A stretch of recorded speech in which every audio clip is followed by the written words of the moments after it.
Another live stream. Another live stream. Another live stream. So for this one, as I mentioned earlier, I was going to do kind of a little bonus with the trick that I showed today on the channel. You could do it with 2 cards, and that's what I want to show you guys today. So I just want to give you guys a method for that, and hopefully send you guys on your very merry happy gay way. So that's pretty much the point of this live stream. And then maybe hopefully we could come up with maybe a better way of doing this, but this is just a way of doing it with 2 cards that I teased a little bit today. So before anything, let me just check out already. Hi yos, I got some remember yous. Yes, I do. Mindfox. So yeah, already with the fantastic, amazing commentary here. So yeah, one more time, guys, for those of you just joining, I want to show you guys the version of the trick that I teased today on the official tutorial. I actually do not suck dick, Dank Lemmer. So I just wanted to establish that. You need some sort of I can't suck dick. I definitely can't suck dick. There's too much for that. So as far as the trick, should I get to the trick or should I address stuff from you guys before? I think I should just get to the trick before the cunt-terrificness happens here. Love it. Thank you. Love your vids. Akman. I'm sorry, I butchered your name, but I appreciate it. So they're fantastic stream already with the Pigcake memes, killing it. I appreciate it. So as far as the trick is concerned, let's see if we could drop this here. So the trick here, the trick here. These cards, by the way, South Texas Roughneck, are the pressers. They are the pressers decks, if you could see them from the logo there. I think Illusionist came out with them a while back. They're definitely great. I like the fact that they're minimal. They're nothing too fancy. They're not one of these out of the ordinary. What Guardians, I think, were the fucking worst design, the most edgy design on them. So there you go. They're the pressers. But as far as the trick is concerned, if you guys haven't seen that video, you should definitely check it out so you could understand where I'm coming from. Because I'm not going to show the whole method here. I'm just going to show how to do it with 2 tricks. So if you guys remember from the video, you take out a Joker as a prediction card. You don't have to do that, but if you want to, you could definitely do that to be add a little bit of that cunt-terrific patter. So you have 2 cards selected here as opposed to 1. And if you guys haven't guessed it, this card becomes one of their selected cards. That's kind of the twist in the end. Let's see. I see some. What's that in the background? That's a Rocky the Raccoon. And that's a fake hand, and that's a piggy bank, and then this is a piggy speaker. So that's what's in the background, cunt. Who asked me that? Saran O'Callaghan. There you go. That's what's in the background. So as far as this trick is concerned, you're getting these cards controlled to the top of the deck in whatever way you want. I showed another control here that is one of my favorites. So there you go. You do the overhand shuffle control. This one also gets controlled, and you're going to do the same shit as a trick. You're going to control 3 cards on top of those 2 cards that are already picked. So I'm going to leave them face up for explanation's sake. So right now we're in the same situation as the previous trick. You have a prediction card here that they don't know about. This is just going to be a stupid little gag. And then you're going to have 2 cards selected that are now controlled to the 4th and 5th position of the deck. And you are ready to get some nut. Get some nut. You get some nut here.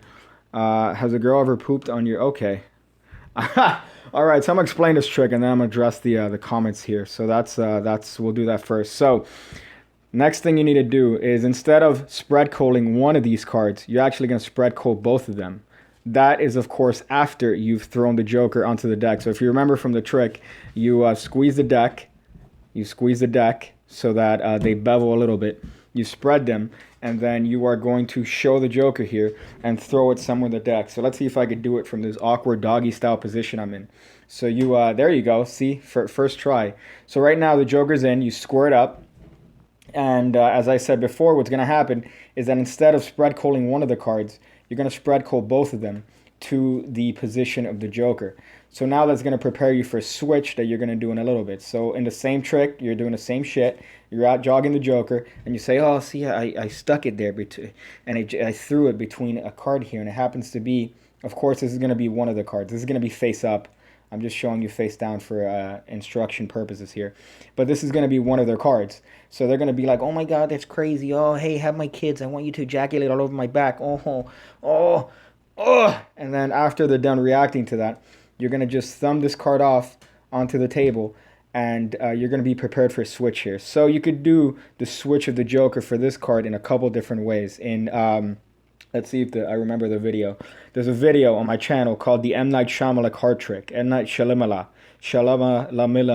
That card trick. I do a switch here that you turn this joker face down. You kiss the deck here.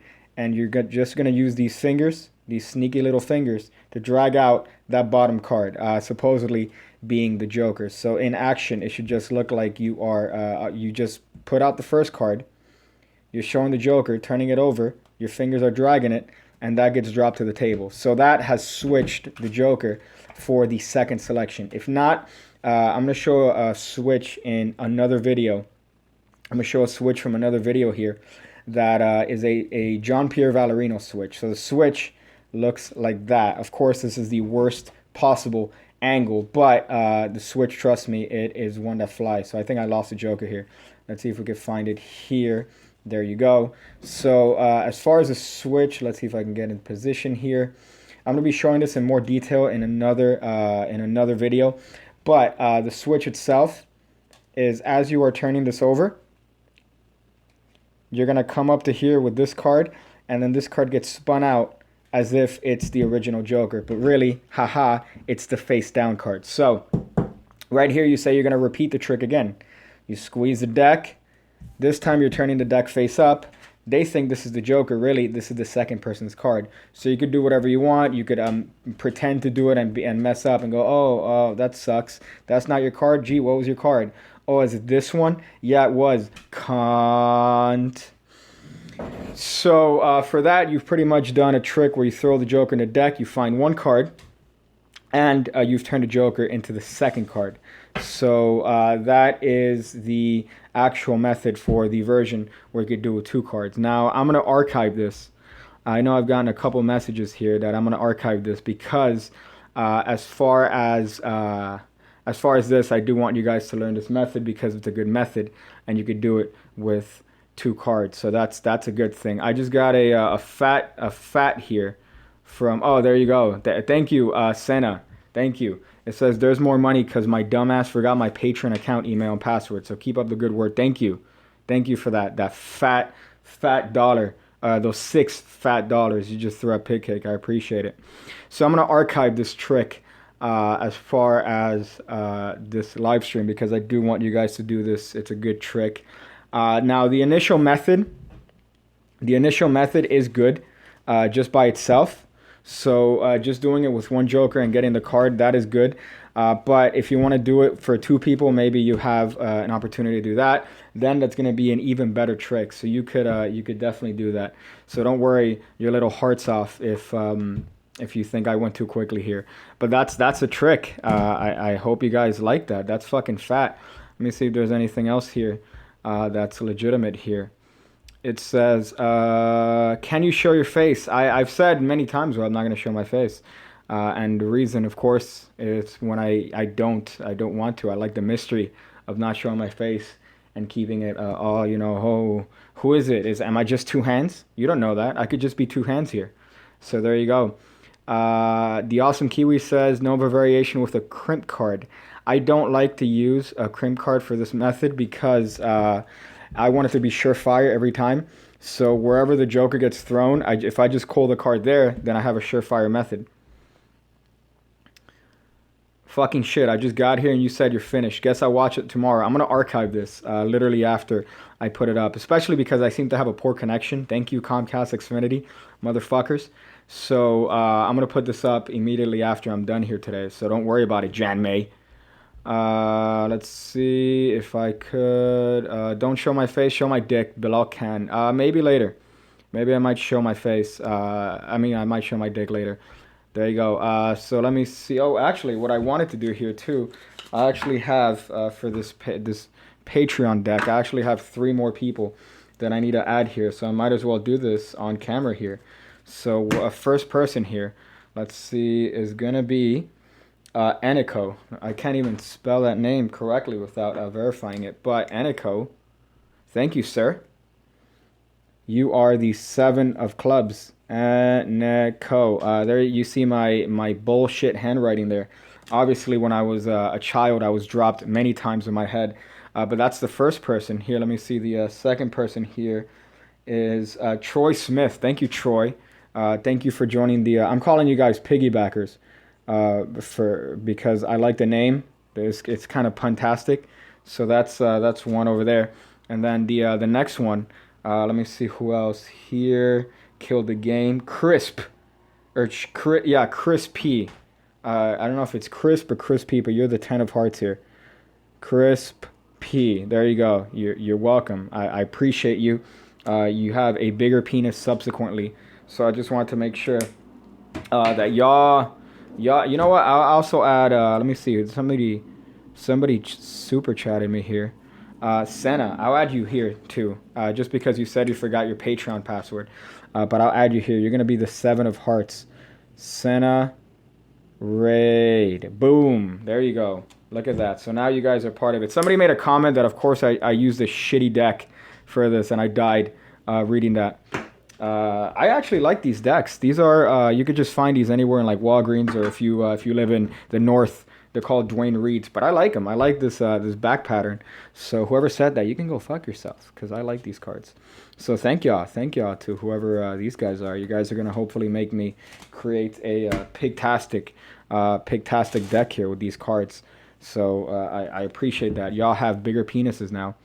Let me see if I could address some things here.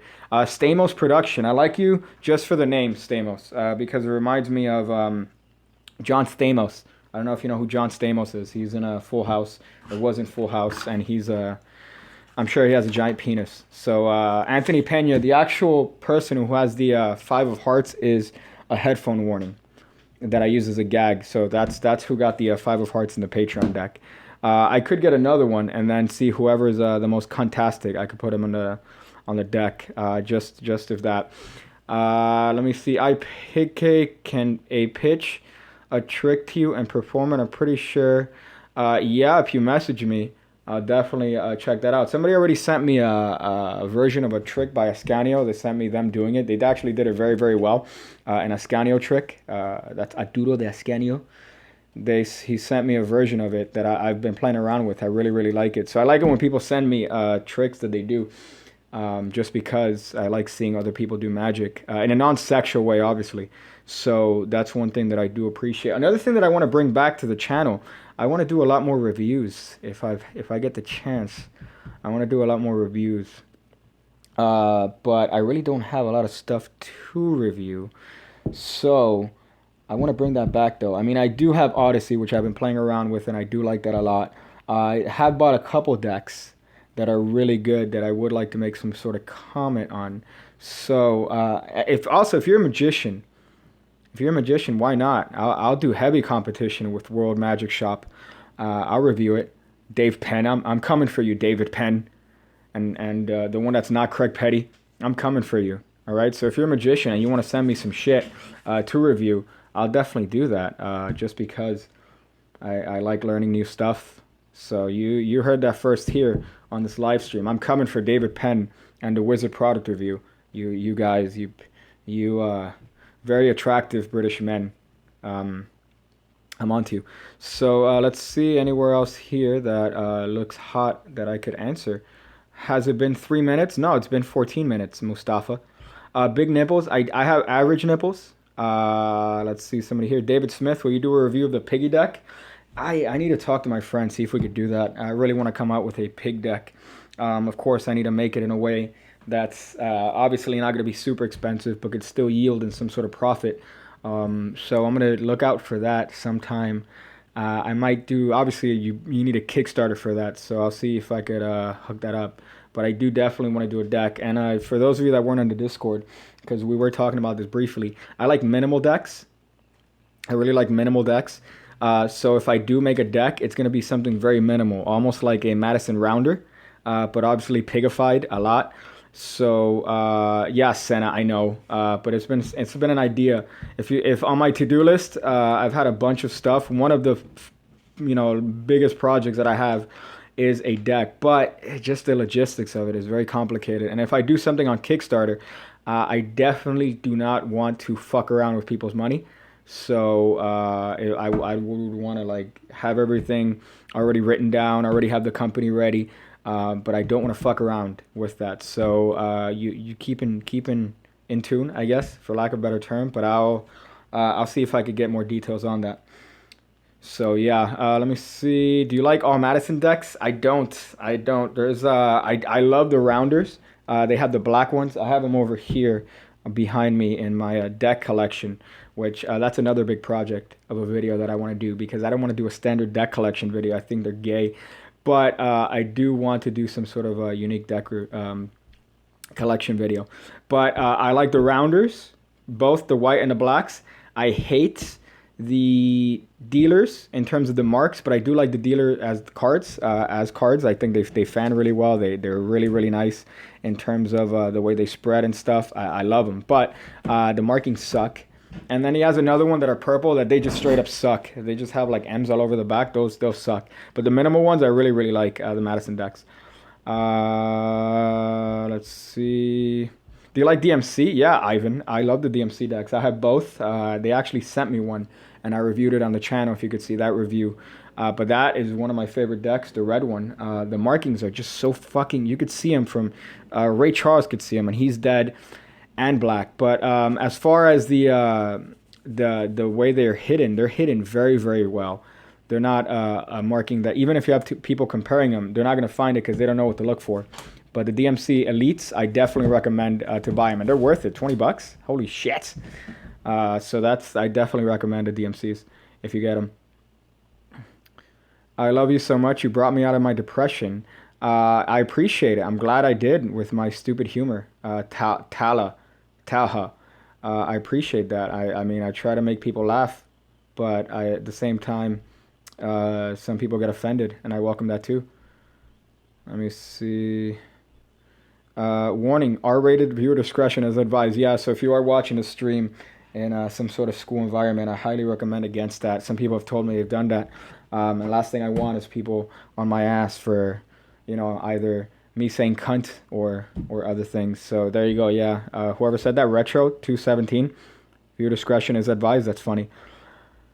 Let me see. He spoke to me. Yes, I actually did. There's a camel there. Furry magic. I feel like these comments is about 75% cuntarificness and about 25% magic discussion here, which I appreciate. I welcome both. Let me see. Minimal decks are bae. Yeah, I prefer minimal decks. What's your favorite food? I like pasta a lot. Solito. I like pasta. Pasta is one of my favorite foods.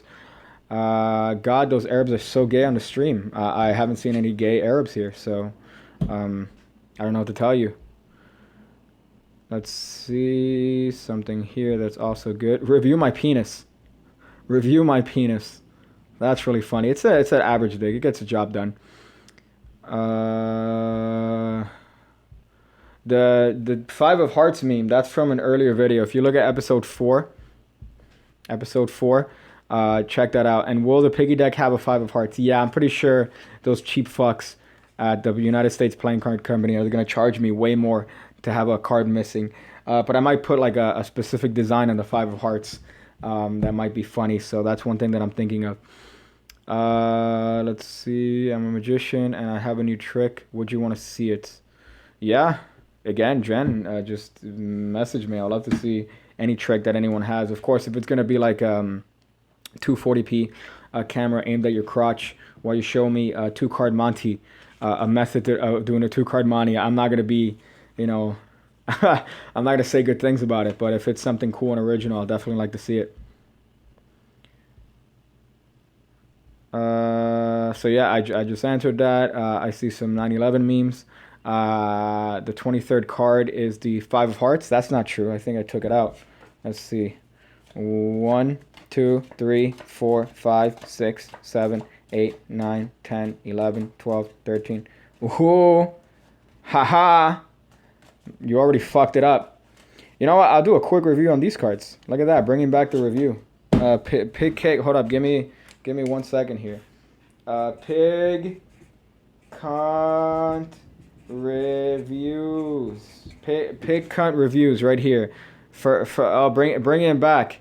Bring it back. These presses are amazing. If you could find them, I think I have the not to show the Amazon link that I have, but I think in the previous video you could look them up on Amazon. But they're really good. I like the design on them. The jokers are fucking amazing.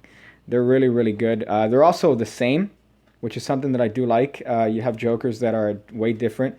But these jokers are pretty much, they're the same. The only thing that's different is the message on them, which people don't really look at. So if you have a trick that requires duplicate jokers, for example, there's some mystery cards that require that. I definitely like those. So these are fucking fantastic cards. They shuffle really well. They spread really well. They're really good cards in terms of like farrowing them. Let me see. I probably can't do a perfect farrow here. But as far as farrowing, they do really well. Usually when you don't have lights on you. But these are fucking phenomenal cards. So if you have an opportunity to get them, definitely do get them. I'm going to rate them probably. I'm going to say 1 Samsung Galaxy S7 lens cap out of 1. Because I really like the way they are. So these pressers get a 1 Samsung Galaxy lens cap out of 1. Ding. So there you go. That's a live review of these presser cards. Let me see. How old are you? I'm under 30. I'm under 30, Wayne. And Retro 217. You're missing out if you don't know what I'm talking about right now. David Blaine or Chris Angel? David Blaine, for sure. David fucking Blaine. Are you serious? Chris Angel, I remember watching those shows, those initial shows of Mind Freak, and I lost my shit. I was like, God damn, this is awful. In terms of just, I mean, as far as for lay people, yeah, I could understand. You're trying to make a show that's entertaining, but at the same time, holy shit. Those things, at least for David Blaine, it's practical. I know he leans more towards the stunt than magic, but when he does do magic, it's fucking phenomenal. I'm not saying that Chris Angel doesn't have skill, but just the way they portray it on TV, I definitely prefer watching David Blaine's stuff than Chris Angel shit. Somebody says, waiting for me to drop the camera. That's funny. Thank you, cunt. Let's see. Okay, Mark Cobain, when I wake up in the morning, or complete the sentence. When I wake up in the morning, what's that awful song that goes, waking up or feeling like P. Diddy? Something very trashy. But when I wake up in the morning, I am thankful that I'm not dead yet. There you go. Favorite Illusionist custom card? I don't know. I don't know very many Illusionist custom cards. I hate Chris Angel. Blaine all the way. Thank you. Ivan, do you know who Chris Ramsey is? Yes, I do. I do like Chris Ramsey, and I know who Chris Ramsey is. So, C. White, live chats would be so much better if it wasn't for all the 12-year-olds using this to swear.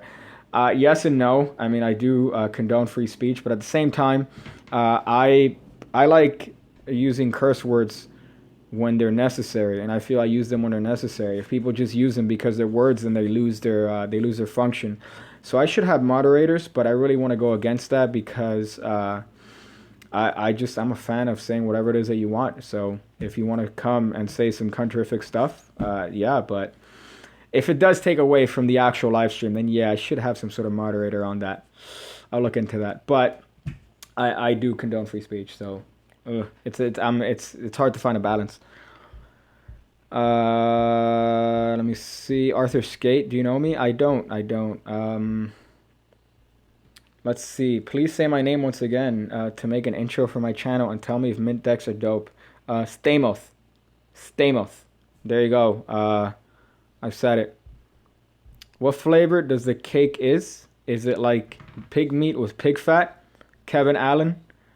It's probably vanilla. Vanilla. I like vanilla a lot. I'm not gonna get a cake made out of pig fat. Although I might just do that just to twist. Have like a delicious looking cake, but really in the inside it's made out of pork rind. Very common where I'm from. So yeah, I should definitely do that. Eat penis. Thank you. Thank you for that. I appreciate the love here. Pigcake.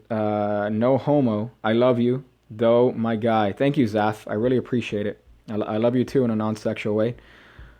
Let's see. It looks like you're filming this off of a toothbrush. This is a Galaxy S7. Now, the one thing that is bad, I've had connection issues all day. I don't know what the fuck is going on, but hopefully this doesn't drop before I address most of these. Why do you need mods when you got 12, yo? That's funny.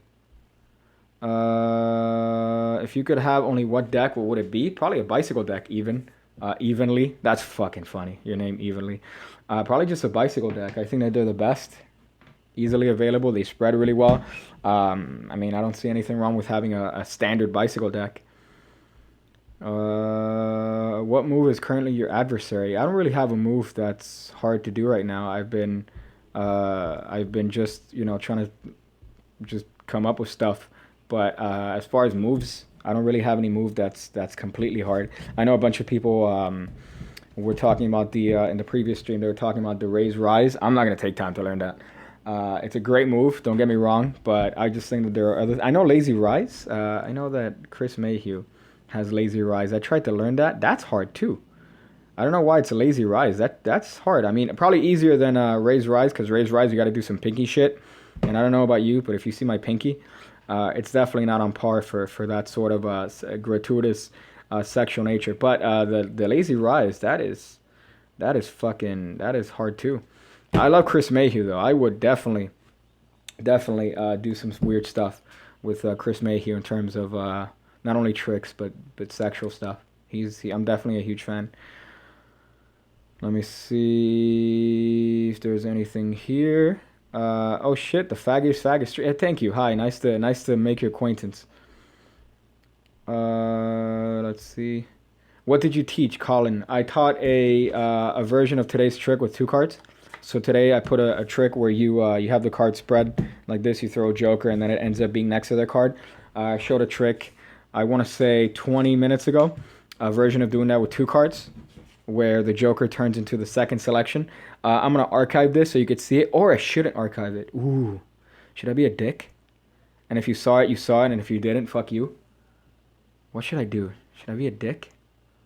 Nah, I'll archive it. Probably for a little bit, just to be a dickhead, and then maybe later put it back. But yeah, so that's what I taught.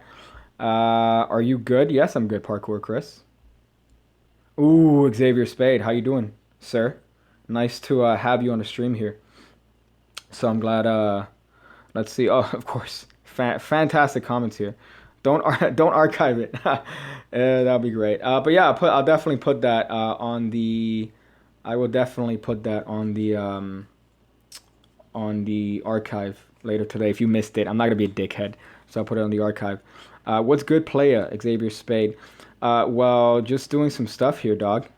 Doing some stuff. I don't know if you saw the trick for earlier today, but it's actually one of my favorite tricks to do. It's a really good, easy trick to do. All you need to do is a spread call, and you throw a joker in the deck. And I know I've seen methods for doing the what do you call it? It's the prophecy move for this, and I've had methods that I've written up with it, but there's something about having that freedom of just spreading the deck and throwing the card in the deck and having it land anywhere. And that's where the card is without any sort of manipulation on your end or doing some sort of weird flippy thing. So that's I really like that. I think there's a lot of merit in that. But the version I taught here on this live stream, I also like that because it has a twist. It has a twist that people don't see coming, and people love those twists. So that's something I like. Let me see if there's anything here that's interesting. How do you send me videos? Either Twitter or just make a link, make it private on YouTube and send it to me. Gents, whatever you want to do. But I mean, I do have a Twitter if you want to do that, and I do have other ways to send it to me. So if not, you could just email me a link. I do have the email on the channel. See if there's anything else here that's hot. What's your ethnicity, Mattel? Well, I'm a combination of things. That again is a hint. That's a hint at one of them. And my current state, the state that I live in currently, that's another hint as to where I'm from. So combine those two, and you have a Pigcake. You have a Pigcake. Twitter Pigcake. Is that what I don't know what you're telling me, Xavier? You're saying Twitter Pigcake. Yeah, it's actually two E's. Somebody took the original Pigcake with one E, and they are an actual channel that is dedicated to making cakes shaped like pigs. And I've never been more disappointed at that, because they took my Pigcake, and now everything, my email has to be Pigcake with two E's, my Snapchat is Pigcake with two E's, all because somebody took Pigcake with one E.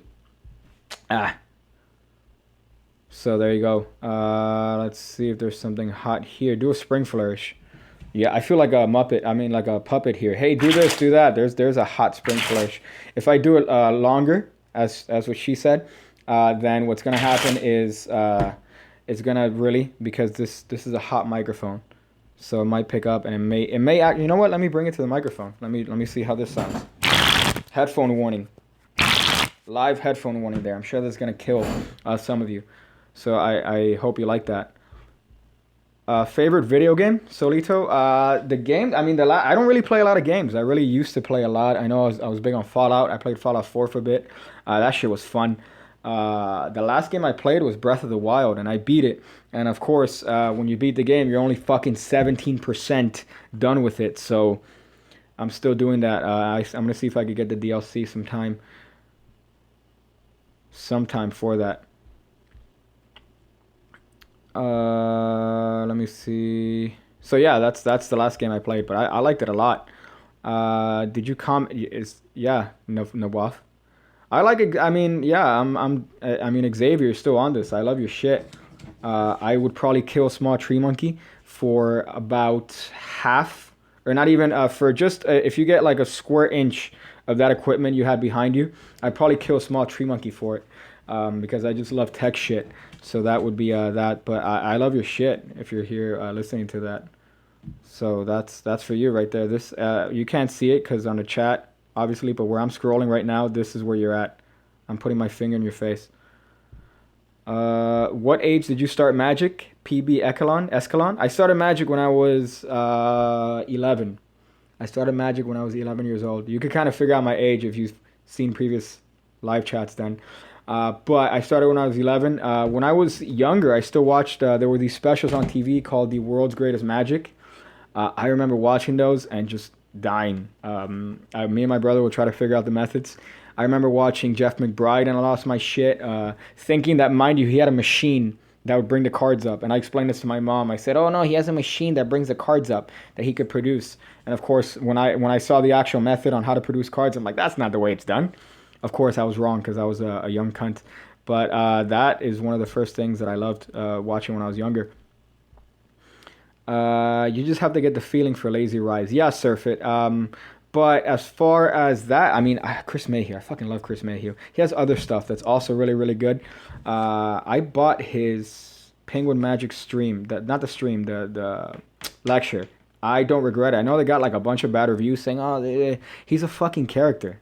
He's a fucking character. And you paid however much money. I forgot how much it was, but I'm glad I paid that because I got a bunch of ideas just in terms of presentation points for tricks and shit. And I think that was well worth it. I don't know why I got so much stick on the Penguin Magic reviews, but I love that guy.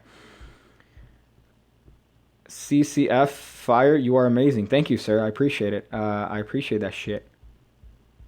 I would rub your head if I had the opportunity.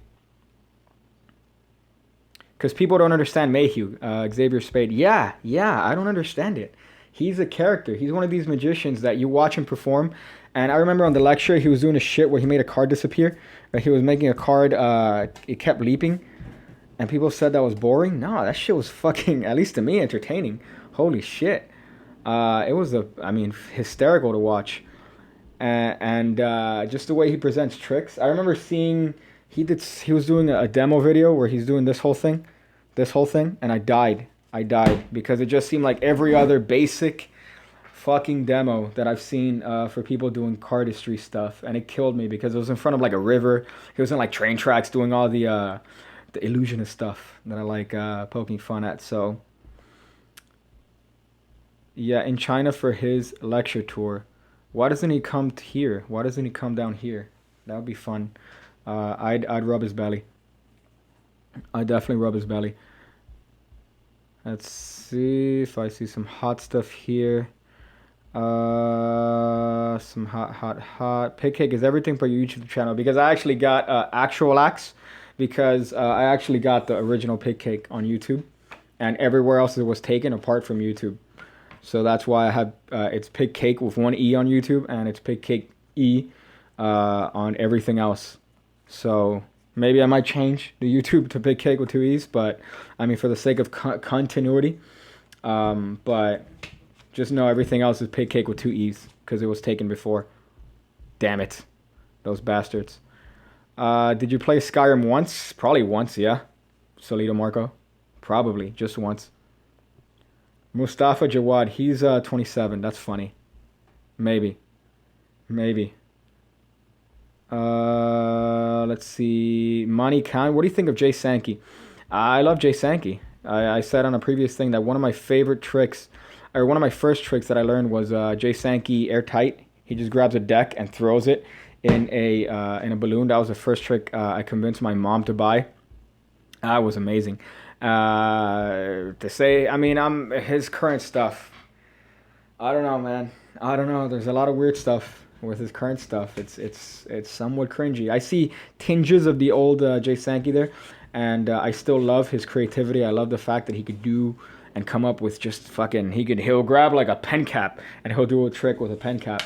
As far as the stuff he's putting out, like on the market, I don't know, man. There's a couple things there that they seem half-baked. They don't seem like full, they just seem like he's putting them out for the sake of it. But as far as him, I fucking love Jay Sankey. On the previous live stream, I put two tattoos here. I drew two things here to make fun of his tats. But I still love Jay Sankey.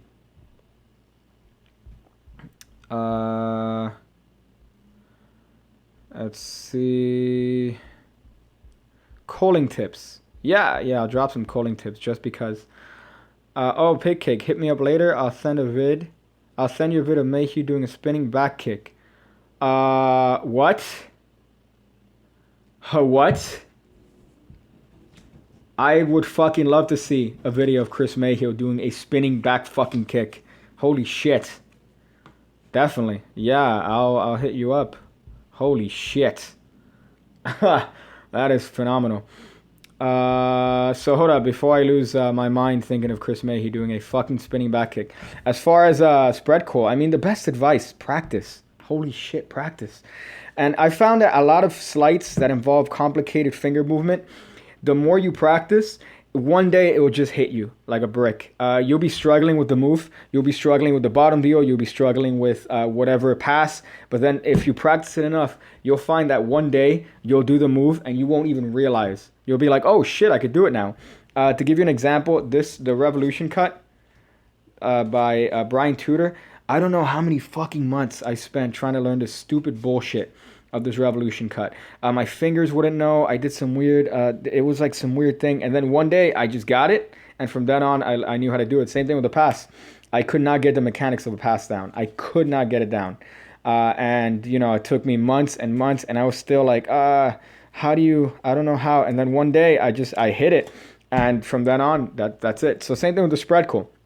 And the spread call, really, I've given a lot of tips on that YouTube video. You should really check it out. But the best thing to do with that is that slider fucking card. Dave Solomon, he wasn't fucking around with that slider principle. That makes calling cards infinitely easier. One of the hardest moves that I was learning is a convincing control. And let me see if I can. The convincing control, if you have a slider, the move almost becomes self-working. So you have this card, the convincing control. For those of you who don't know, you spread the cards. When you come down, the original convincing control, you're squaring up two cards like this. Like this. When you come down, obviously you pull the bottom card to be called to the bottom. And this card, they think is their card. Really, it's an X card. So you keep that out jog. That is really, really hard to do if you want to do it consistently. But if you do it with the slider card, it becomes almost a self-working move. It becomes really a self-working move. As long as you have another card that's close to proximity, if you show the card here and then you drop down, do the call, it becomes almost self-working. All you're doing is just sliding the card on the previous card. So just practice, man. Like everything, it involves a lot of practice, a lot of practice to get it right. And I know you hear that a lot, and I know you say, oh, practice. How do you do that? But just do it. Just practice it. Put some time in it, and you will be rewarded with a move that is not only easy to do. Not only easy to do. A move that's versatile. You could turn it into a control, a force, anything you want. So just practice. Definitely practice that. This tutorial inspired me to make a spin-off where the spectator names any card. Ooh. I think you just spoiled tomorrow's video, Dylan Jones. I think you just spoiled tomorrow's video. Because I'm not going to say much more, but tomorrow's video is very similar to something you just named. But not in that sense. Not in that sense. But you'll see tomorrow when I come up with that video. Brandon Shutterfly, who's that woman in your fourth tutorial? Mom? Yeah, my mom doesn't have those skinny fingers. That's my significant other. So, yeah. Do raise rise. Thank you, Xavier. Yeah. I don't know if you're making fun of the stuff in your stream. Do raise rise. If I had to do or do something that looks like raise rise, it would definitely look retarded. I can't do it. I know you have to out jog the back. I can't even pretend to do it. I remember I have the VHS tape of Ray Cosby. I have it somewhere. I remember I had to find a VHS in my mom's house to try to learn it, and I remember having that. I don't know how I came across it either. It might have been a friend. I don't even know if it was official. I know that I had a friend in middle school that had it, and I had like a bootleg copy of it when I was in middle school, and he showed it to me, and I lost my mind. I don't even remember much details. I know he had a tape on it. I lost my shit, but I saw him do it, and I'm like, nope, nope, not gonna do it. I'm definitely not gonna fucking do that. So I'm sorry, Xavier. I can't do it. I'm planning to re-release it with Ray. That guy deserves all the praise in the world. Ray Cosby. He's amazing. Everything that he does. He has another one, too, that's not Impossible Card Magic. He has another one I think is Impossible Close-Up Magic. That's also... He does some pretzel stuff. Who the fuck has work on pretzels? Ray Cosby has work on pretzels. He has a trick with a sponge 4. Of course, Ray Cosby is going to have work on a trick with a sponge ball shaped like a 4. Damn it, that guy's fucking talented. There's these classic magicians that I really wish they would release stuff. I'm sure they have other things that I'm being very ignorant about, but I'd love to see another John Cornelius tape.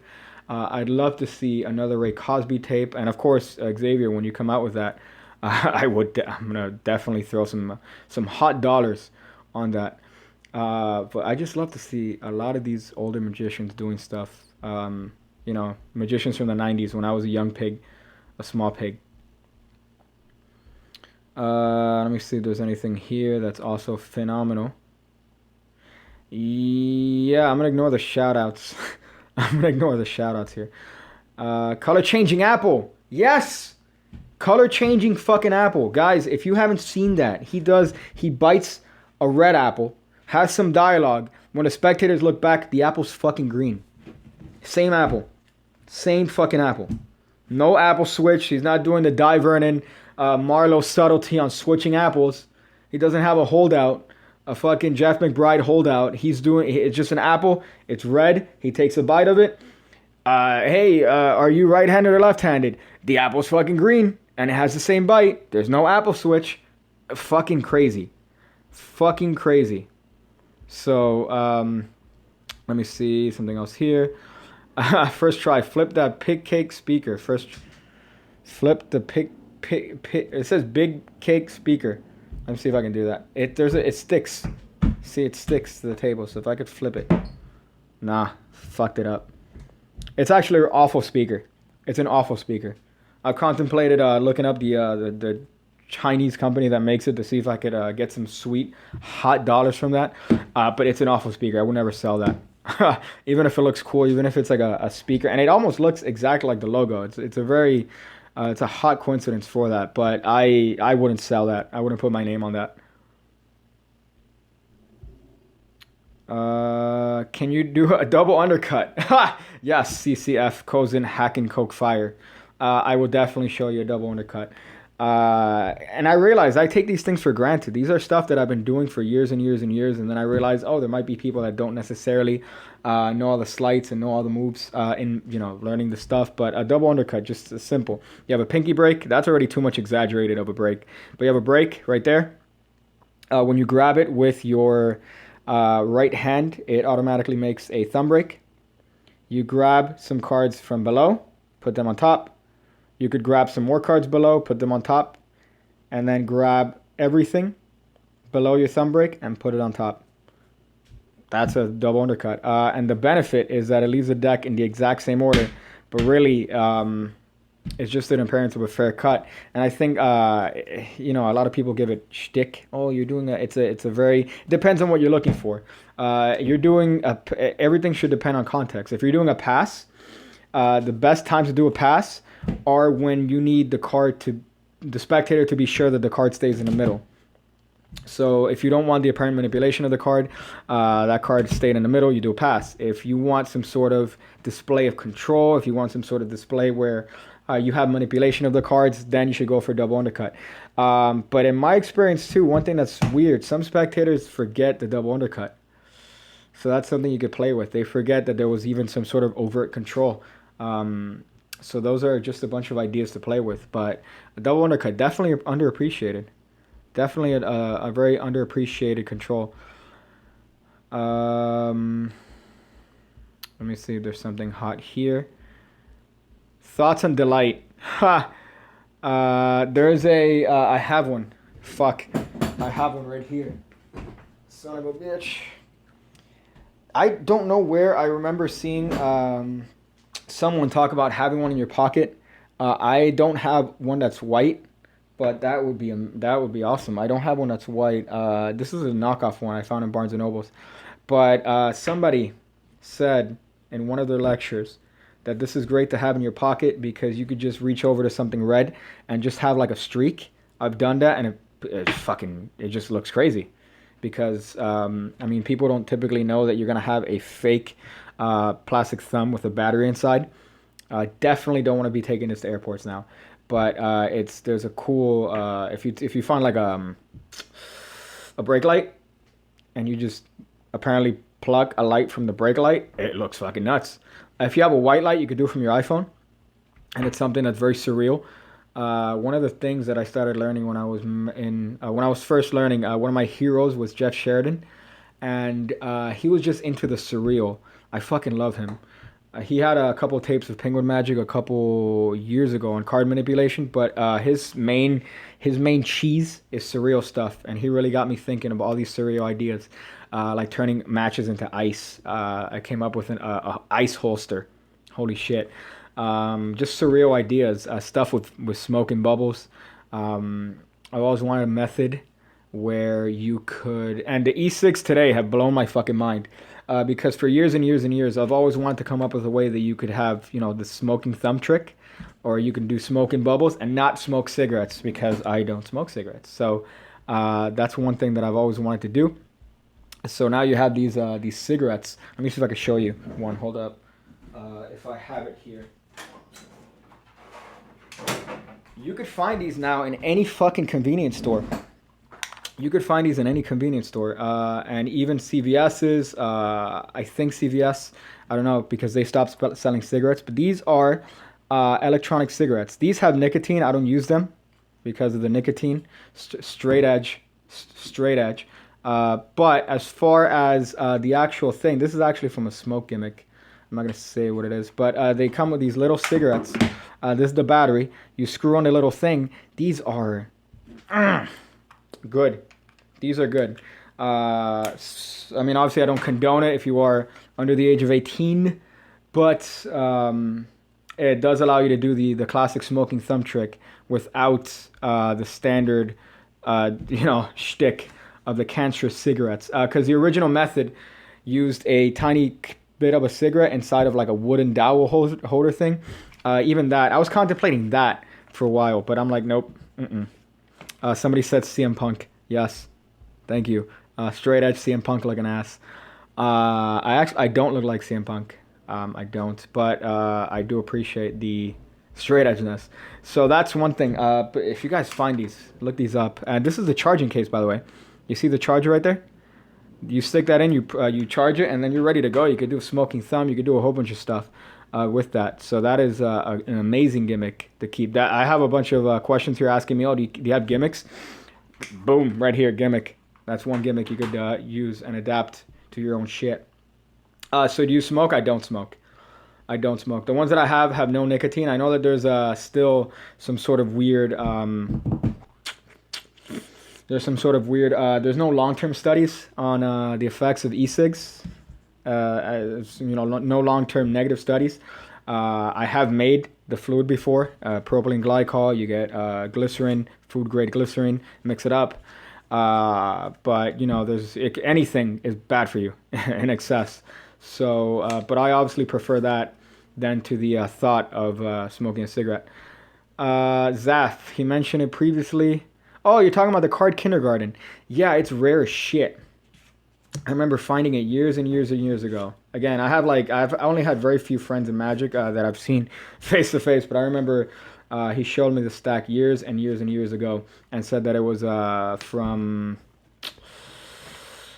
from Michael Weber. He showed me the stack and I'm like, damn, that is some legitimate shit. Because it's a memorized deck that doesn't require memorization.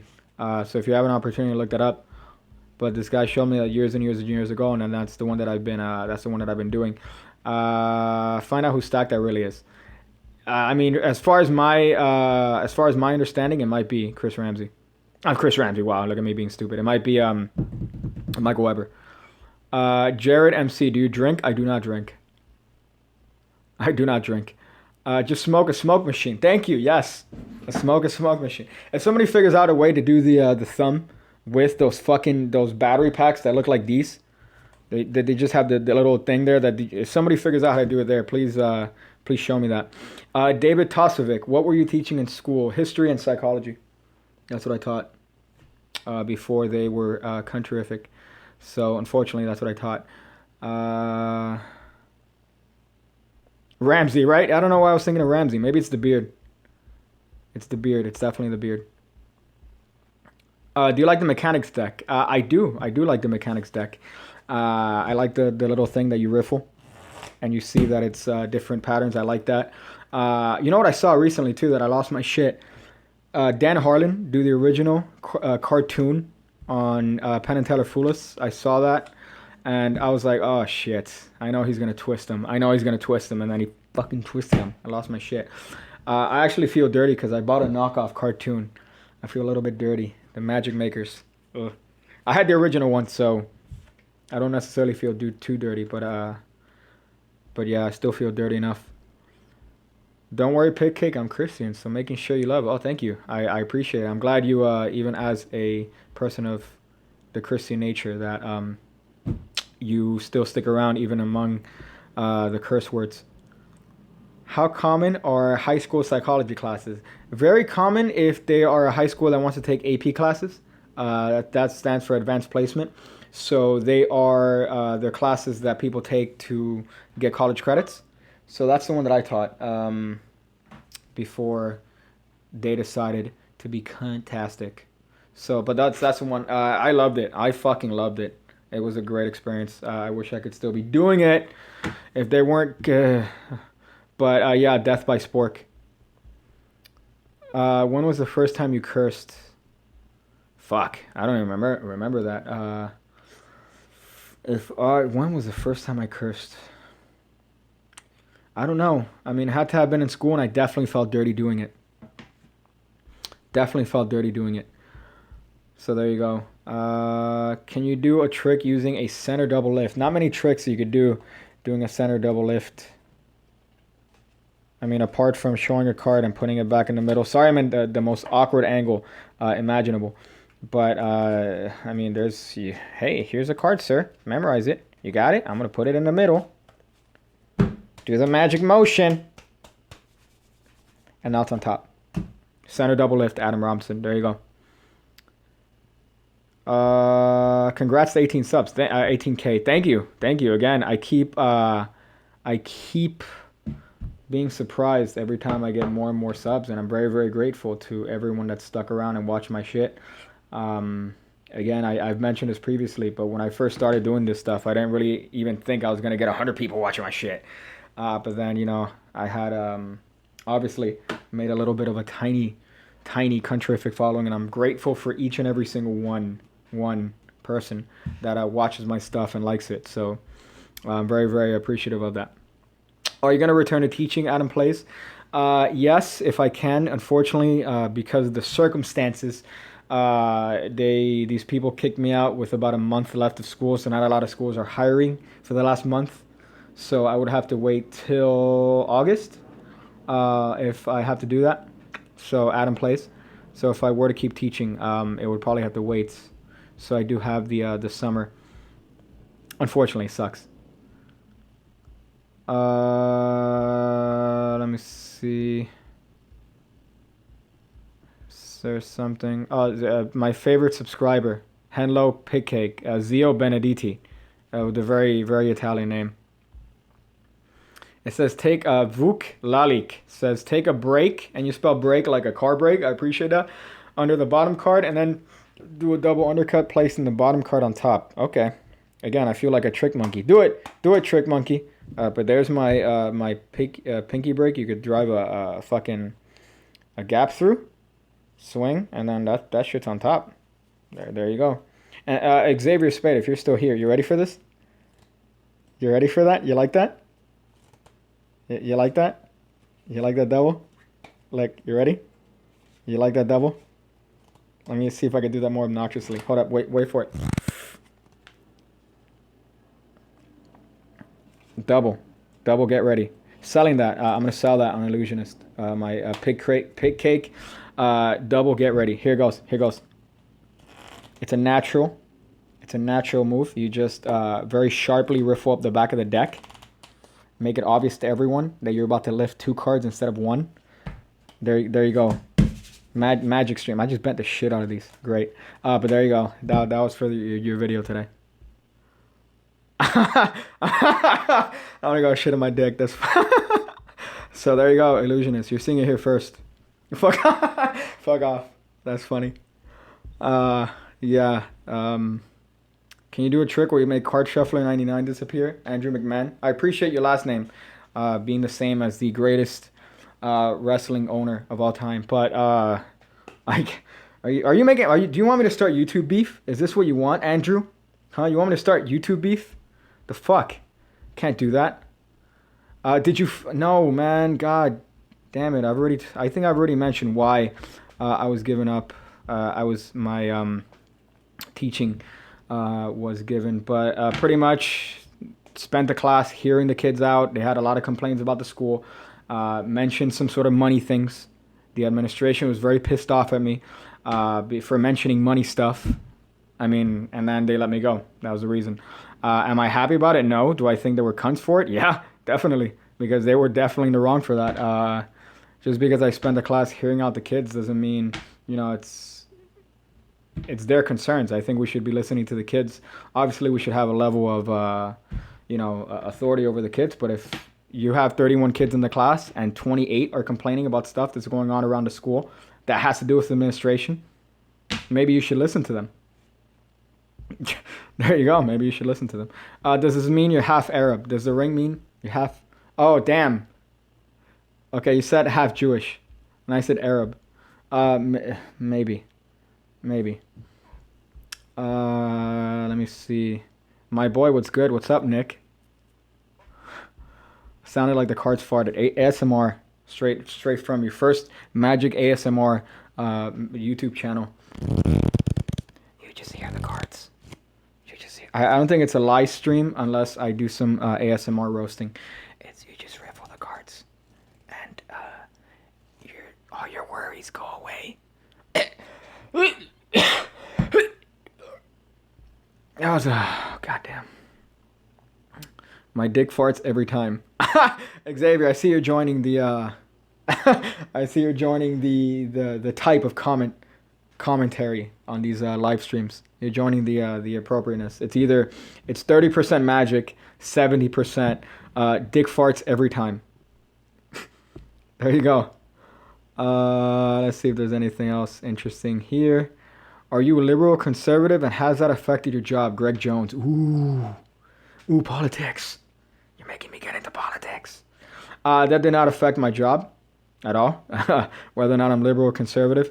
But I guess, whichever one leans more towards having the ability to speak whatever's on your mind, that is the one I'm for. But as far as that, no, that didn't have anything to do with my expulsion from the school that I worked at. ASMR Riffle, get ready. ASMR Riffle, get ready. Here it goes. There you go. ASMR Riffle, get ready. Jesus. Can you do some cardistry? I dropped some hot cardistry. on one of the previous videos. So you could watch that. That's a really, really good one. So you could check that out. Livestream classic, yeah, that's what's up. Let me see if there's anything hot here. I see some Italian lesson here. Il sono il fottuto originale Pigcake. I'm the fucking original Pigcake. I appreciate that, Mark Cobain. Hey man, gotta go. Love your vids. Love you too, man. In a non-weirdly sexual way. See something hot here. When did your first finger go? Jesus. I've already talked about this. Don't use magic to pick up girls, man. This isn't prank invasion. Holy shit. This isn't prank invasion. I think that if you use magic as a means to talk to women, you definitely have something wrong with you. It could be something brought up after, maybe. Something like after you've already sparked conversation. But if your approach to a female is, hey, take a cost stop. Say the card over and over in your head. Say it. Hey, you're doing it wrong. You're definitely doing it wrong. So, fuck. Damn it, man. Let's see. Show me your one-handed second from top palm. One-handed second deal from the top palm. I can't even do that with one hand. Are you? Yeah, that's not even a move. You cunt. That's not a move. Show me your one-handed second top palm. You know what? Years and years ago, funny enough, in the case that I did break one hand or one arm, I did practice a lot with both hands to try to get stuff. And I thought of a lot of tricks you could do with one hand. Also because I was going through a René Levon phase. Not that you ever want to aspire to lose an arm in a catastrophic accident. But I did learn a lot of stuff. But obviously the things have gone with me since that you don't practice them, so you lose them. But I did work on a lot of stuff with one hand. So funny enough that you mentioned that, but one-handed top second palm, cunt. Can you produce the two jokers now? Let's see if they were on top. Nope. There you go. Can't produce them. You know what? Funny enough, there's a trick in one of Paul Harris's books. Because a lot of people tend to throw away like the ad card. I don't even think I have it here. But a lot of people tend to throw away the ad cards and they're double backed usually. So you have like one design on one side and another design on the other. Paul Harris has a fan-fucking-tastic meme. Fantastic of a version of he has a trick that you could do that it's with one of those cards and it puts it out of play in a way that you could do an amazing, like one of these anniversary watch tricks with those cards that already come with your deck that are double faced. Fuck. I don't know why I thought of that when you said, can you produce the two jokers now? CF, Cozen, Hacken, Coke Fire. But that's something cool to do if you have one of those double face cards. Are you Canadian, Slapshot? I'm not Canadian. Unfortunately. I'm a good old American. Ivan, how many Bulgarian friends do you have, and have you ever been to Bulgaria? I have 0 Bulgarian friends, and I have never been to Bulgaria. The only Bulgarian I know is the Bulgarian brute Rusev, and that already is showing too much knowledge of wrestling that I should not have, because I am an adult male that pays bills, yet I watch wrestling. So that's already too much information. Yoga pants or jeans? Really? Yoga pants or jeans? That's fucking funny. Jeans. Jeans for sure. Pet Rocky for us, yes. Right here. That's your Rocky. I spent a lot of time doing this thing. The David Williamson.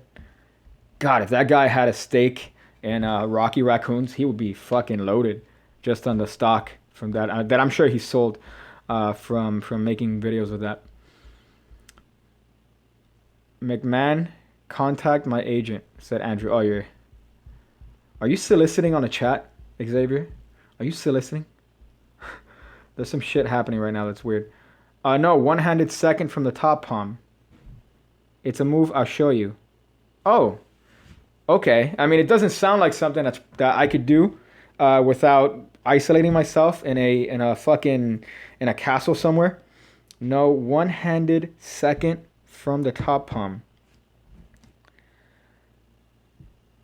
Is it like you're holding the deck like this and you do a second deal? That's fucking weird. That's fucking weird.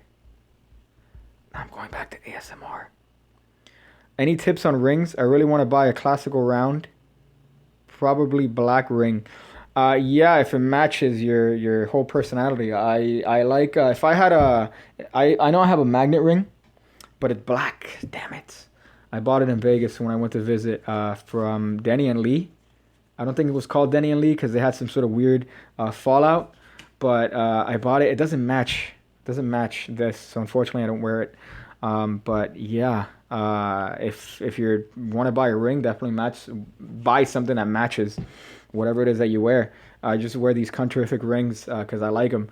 But you do have to be a certain type of person to wear rings. A certain type of person. So, favorite wrestler? Mankind is my favorite wrestler. Although my favorite current wrestler has to be a combination of AJ Styles and/or I can't even think of another one, but definitely he's one of the greatest in the world. Let's see. Do you sexually identify as a pig? I don't. I sexually identify as a person. No, you hold it like that. Get the second card out instead of the...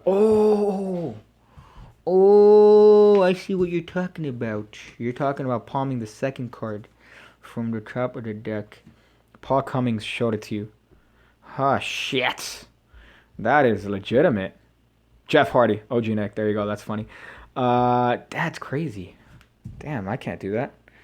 I can't. A top palm from the second card. I mean, I imagine it would have to be... You see me doing the... God, it's a habit.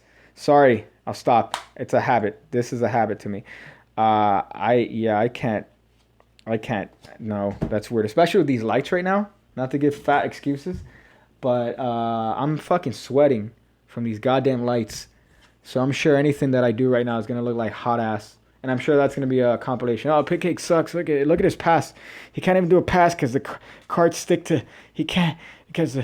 But, yeah, no, I definitely can't do that. A second heel. Pass. A second deal. Top palm. God. Paul Cummings. That's another one. He's another one that's fucking nuts.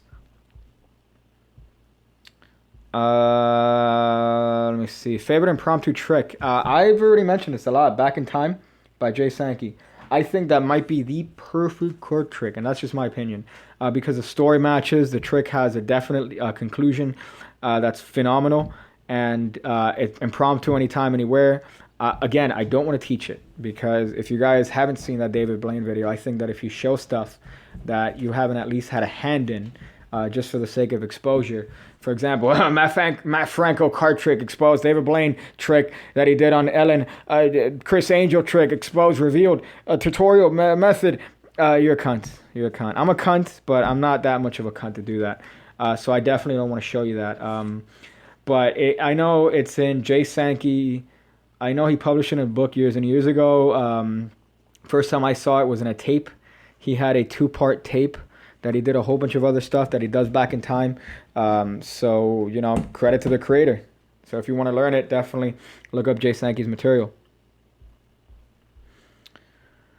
Let me see this. Roman Reigns. What's my opinion? I love Roman Reigns. I'm one of those.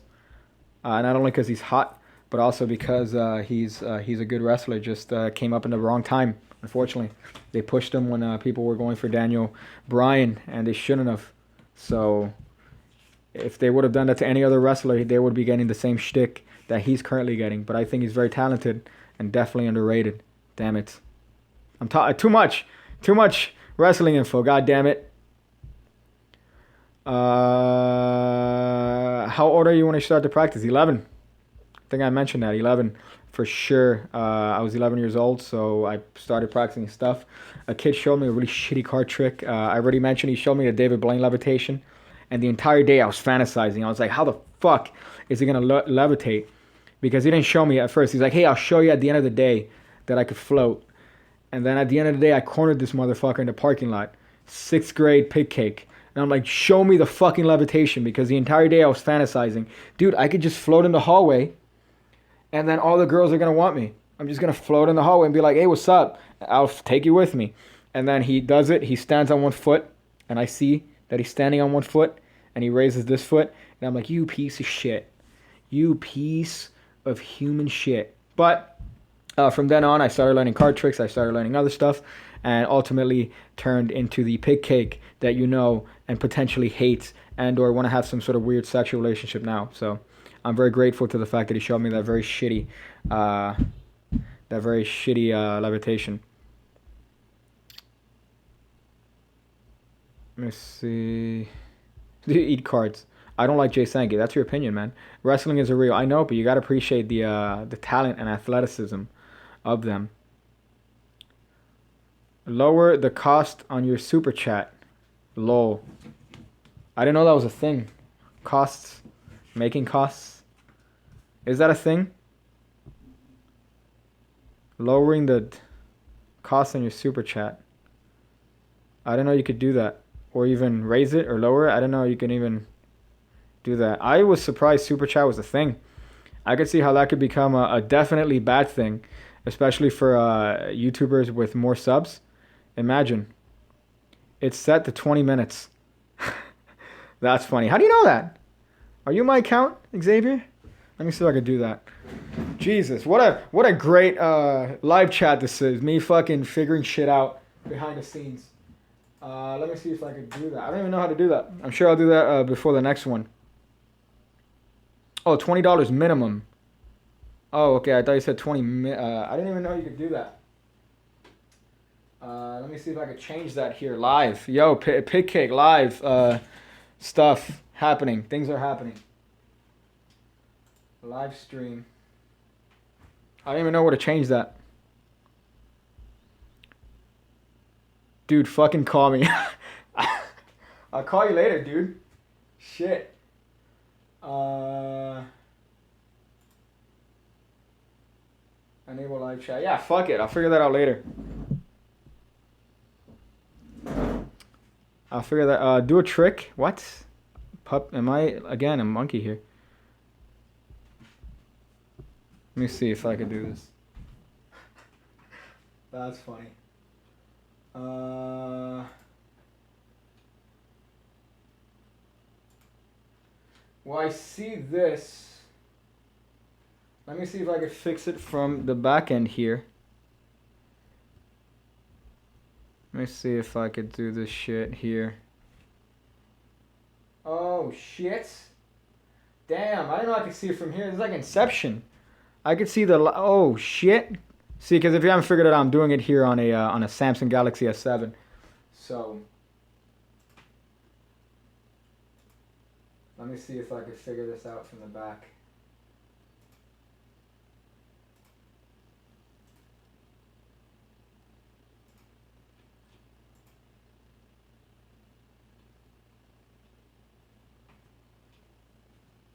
Yeah, fuck it, dude. I'll figure it out later. Fuck it. Fuck it. We'll do it live. Fuck it. Fuck it. I see what's my favorite deck here.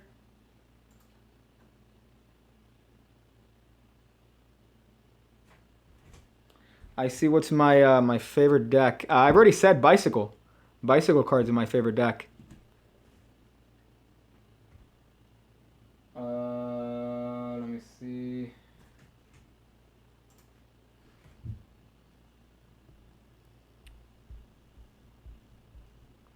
Okay, now you're saying dashboard, channel, super chat, and set it. Damn. Damn.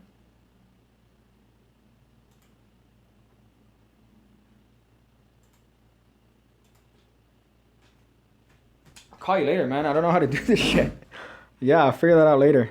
Because right now I don't see it on a channel where you're saying dashboard, channel, super chat, and set it. Because I see it under community, but I don't see it under channel. So unless there's something I'm missing. Which is most likely sure because I'm a fucking retard.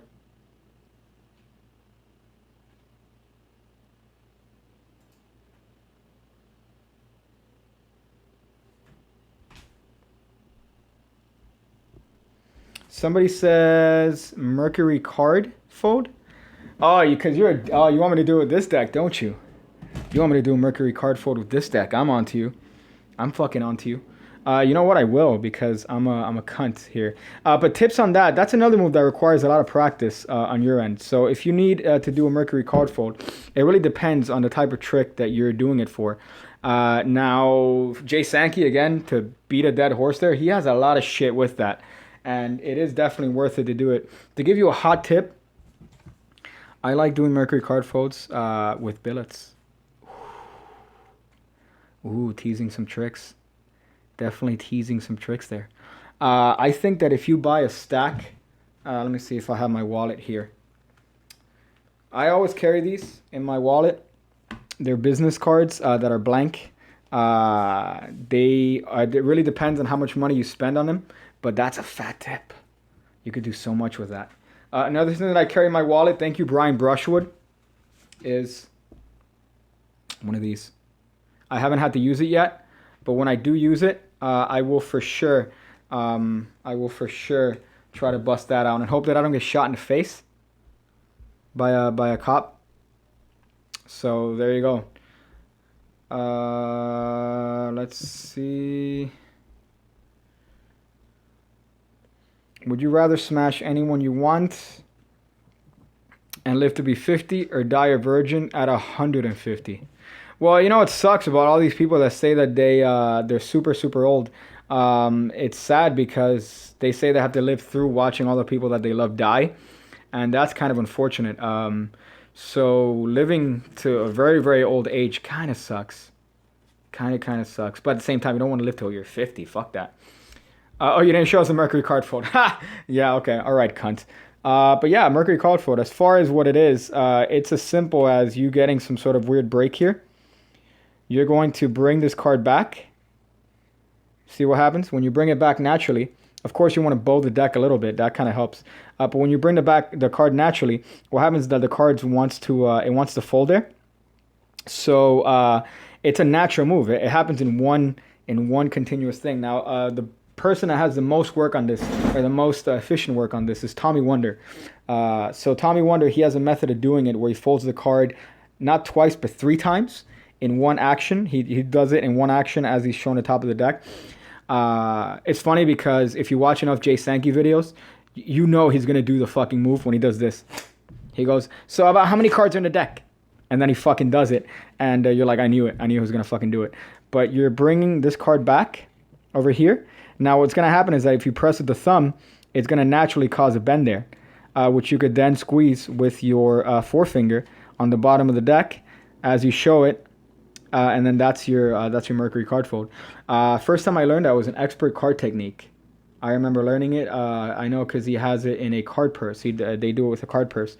But that is such a fucking good move to do. There's so much you could do with this. And, you know, just not just card to mouth, but... you know, just maybe sneaking it in a wallet. Sneaking in a wallet. Hint. It just makes it a lot easier. There's just a lot you could do with a Mercury card fold. But really, it's about folds into 6. Yeah. Well, I know. I remember seeing 2 methods. One of the methods I saw was in. I don't want to say Mark Wilson's book, but it's like a weird. It's like a weird fold that you fold this one and then this one and then this one. I remember seeing Tommy Wonder do it with. He did it just fucking willy-nilly, raw dog. He just did a raw dog. He goes, yeah. And then it's folded like in one more time. I would have to look back at it, but yeah, he fucking killed it. Damn it. See, that's another one. Tommy Wonder. Gone too soon. Even though he was kind of oldish. Cigarettes. That's what cigarettes do to you, fortunately. I know that he was a heavy smoker. That kind of had... I'm just speculating here, but obviously... that there seems to be a correlation for that. But I love Tommy Wonder. If you guys have an opportunity to look at his videos on YouTube, anything he does is fucking phenomenal. His cups and balls with 2 cups, fuck. Come on. I gotta look up. I know the in the hand one. Oh yeah, I know that he's done one from an actual just a palm. That he does one, but he has the one that where he's holding the deck and he straight up folds that shit up in 6 cards. And then I think he does it in one of his lectures.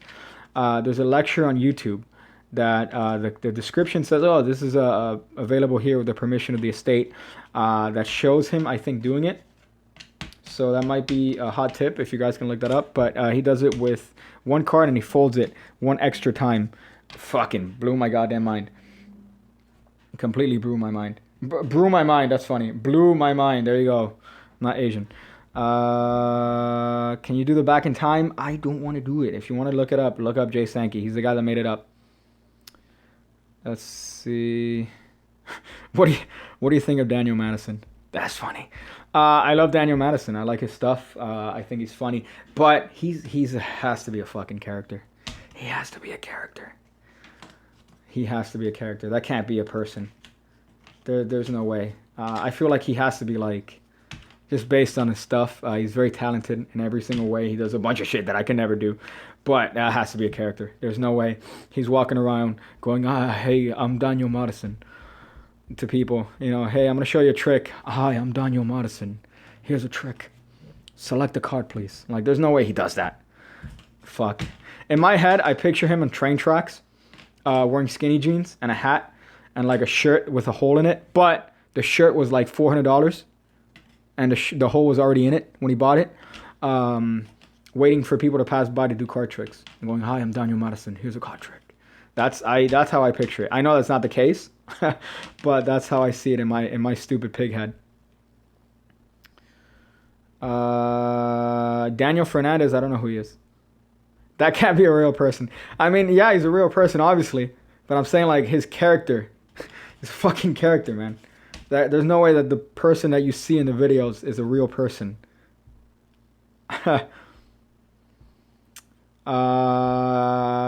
Let's see. There's hot here, stuff that's hot.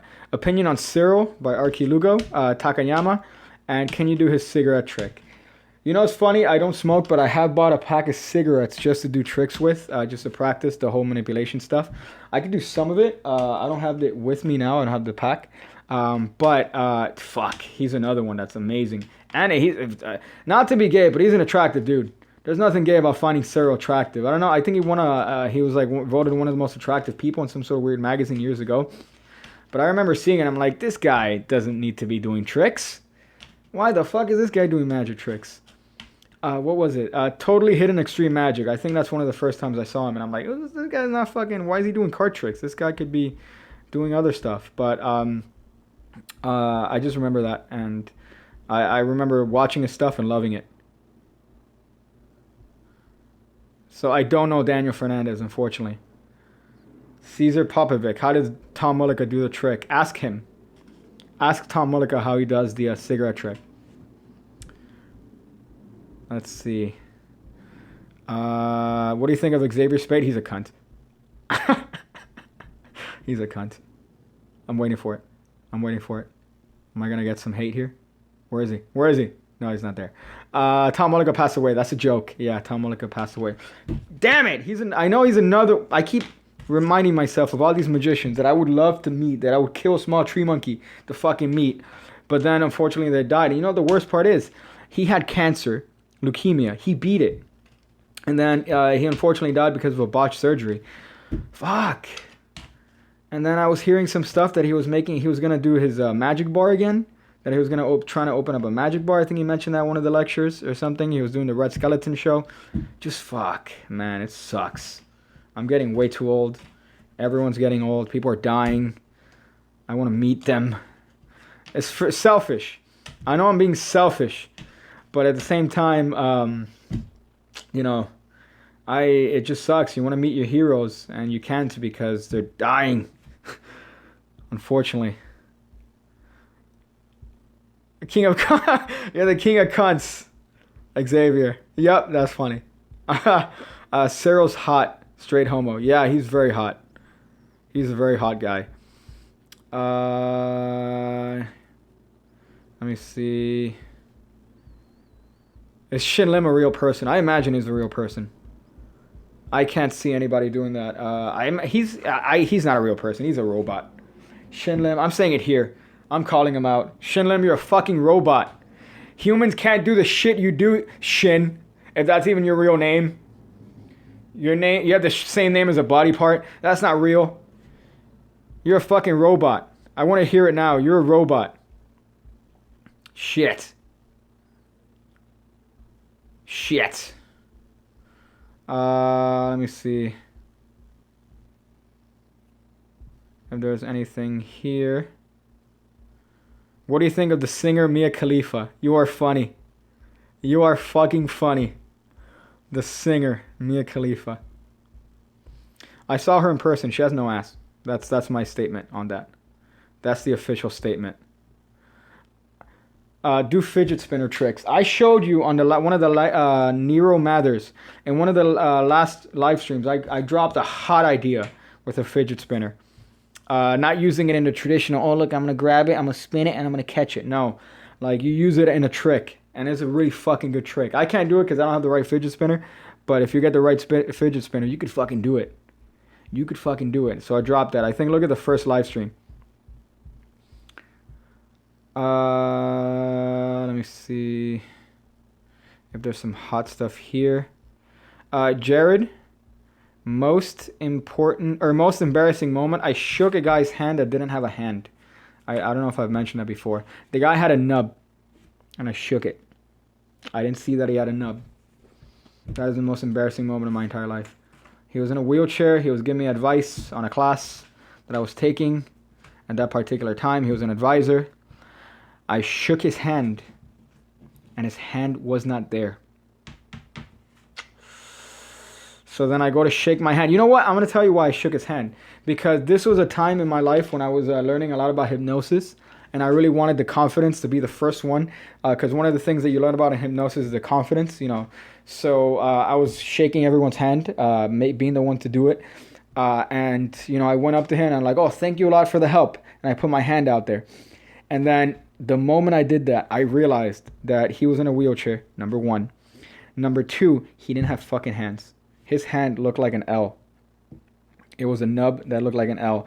And fuck, this guy was so nice. He tried as hard as he could to give me the hand. And I grabbed it and I shook it.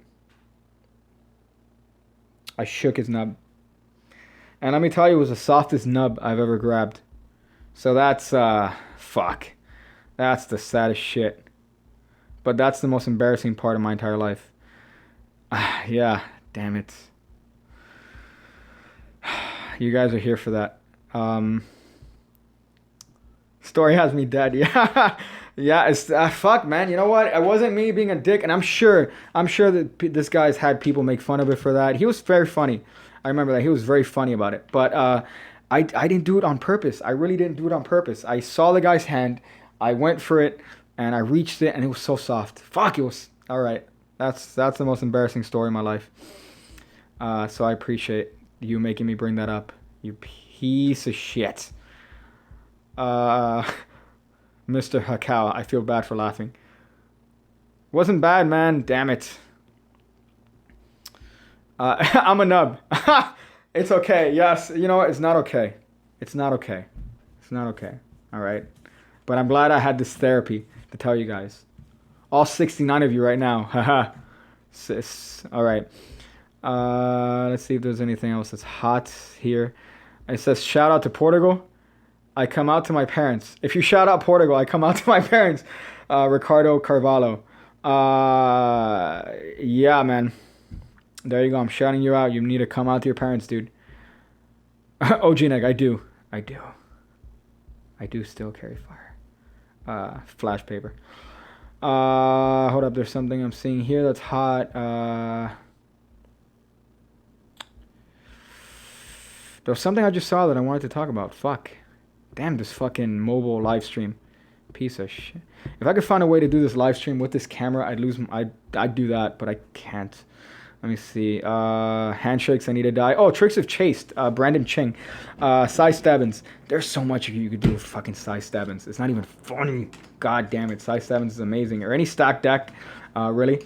But I like side stabbins because, you know, you could spread it. It's a very casual. It's very casual, very easy to set up. On Twitter, a long time ago, I showed a very easy way to get into side stabbins from a new deck order. All you need to do is, you know, if you're dealing 4 piles, because one of the reasons I hated doing side stabbins was, oh, okay, let me get a 3, a 6, a 9, a queen, and setting it up was a pain in the ass. But you put the deck in new deck order, and then there's a way to do it. If you look at my Twitter, I think months ago I put that up. I'll look for the video and I'll retweet my own tweet. Fucking cunt. But I love side stabbins. There's just so much you could do. I mean, just from the most basic. You could play it up too. You could really play it up. Oh, take a card. I don't want to see it. Go all the way over there just to make sure that I can't see your card at all. You got it? What am I doing? Peeking at it. All right. You're all the way over there. There's no way I could get your card, right? Is it the side stabbins? Is it the 4 of hearts? Yeah. Of course, it's not the side stabbins, but you know what I mean. So you could really play it up. The side stabbins trick. So let me see something hot here. Do you do sponge balls? I don't do sponge balls. Sponge balls. I don't. Unfortunately, I don't do sponge balls. This is Pigcake stream, so send it to him to send him stuff on my streams. That's funny. That's funny. I feel like a messenger here. Fuck. But yeah, I don't have sponge balls. I feel like they're a unnatural item. There's no way to justify it. I know Jay Sankey years and years ago, he had these earplugs. Jay Sankey had 2 tricks that had me fucking questioning some weird shit. Number 1, he had earplugs that he used as sponge balls, but the earplugs were this big. They were like comically oversized. And he had something else in the market called the Magus capsule, which it was like it's a cups and balls you could carry in your pocket. But unfortunately, it made it seem like you had the world's biggest boner in your pocket, because it was shaped like I wish I could. If you look it up, it's called the Magus capsule. It's like this giant pill that you could split into 2 parts, and you could do some cups and ball stuff. I was very questionable on that, but I just don't think that you could justify sponge balls. I mean, unless you're obviously the tricks are fucking amazing. Oh, even if you do the most basic, how many do I have? 1. How many do you have? 2. That makes people lose their shit. I remember I had a couple years and years ago. But as far as having them on me, I just don't think they're a natural object. If there's something that you could justify, if you know there's something that you could maybe find, if there's another thing you could do. I know Greg Wilson had a sponge ball trick with napkins. I mean, you could do anything with sponge balls with napkins. That's fucking great. But as far as actually taking out those red balls, come on. I'm not a fan of that, at least. Who says you can't get girls with magic, Xavier? Hijacking much. I just don't think it's the right avenue to take, man. If you're going to get a girl, it should be secondary. Obviously, yeah, you want to, you know, obviously, hey, you're a magician. It's an interesting thing. It's an interesting point of conversation. But to do a specific trick for the sake of getting punani, I think you're pushing it, man. I think you're pushing it. If you do a trick that's like, hey, I know Jay Sankey had I keep dropping Jay Sankey, god damn it. But he had a DVD called Fire Starters years and years ago that very cringy. He did a whole bunch of tricks with the purpose of getting girls. And it's like, oh, if you put your number on this card and I put my number on this card, they switch places. And now you have my number and I have your number. Ugh! Cringe. The cringe comp material. So at least I'm not a fan of it. If you could do it, I have a man crush on Jay Sankey. I do, Mr. Slayberry, a dreaded member of the Discord family. I do have one. As much as I hate to say it, I love Jay Sankey. Do French kiss. French fucking kiss. God damn it. That's one. The first time I saw that was definitely cringe comp material. I'm going to put this card in my mouth. Now you put this card in your mouth. Now let's kiss. Jarek. I think it was Jarek first time I saw do that. No, I'm talking about the Jay Sankey boner thing because that's how I got my girl with the boner. Yeah. It's a Magus capsule. It looked like an elongated. Imagine this thumb tip being this big and having two sides. So that's how it looked like. And then you would take it out and do tricks with it. I thought it was a fan-fucking-tastic idea. But, no, man. No, it looked like a giant... there's no way you could get away with that. Oh, sir, it seems you're very excited to do some tricks. Oh, no, that's my Magus capsule. That's my Magus capsule, sir. Yeah, let me show you what that is. Here, grab this little sponge ball. No, fuck.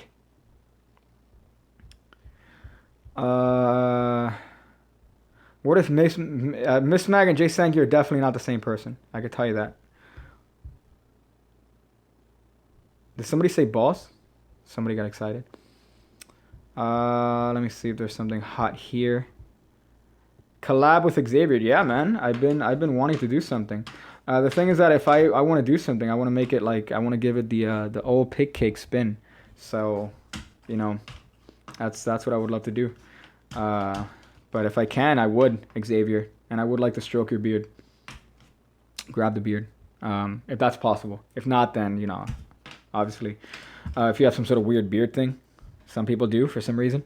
But, yeah, I would definitely love to do a collab. Let me see some hot stuff. Hot stuff here. Hot stuff. Thoughts on coin magic. Fuck Jarek 120. Damn. That's fucking some legit heat. Legit YouTube drama. I want to wrestle Jarek 120. I would love to have a professional wrestling match with Jarek 120. And Mustafa, thoughts on coin magic? Sorry, I had ADD there for a second. I love coin magic. I have a bunch of ideas that I've come up with years and years and years ago for really good coin stuff.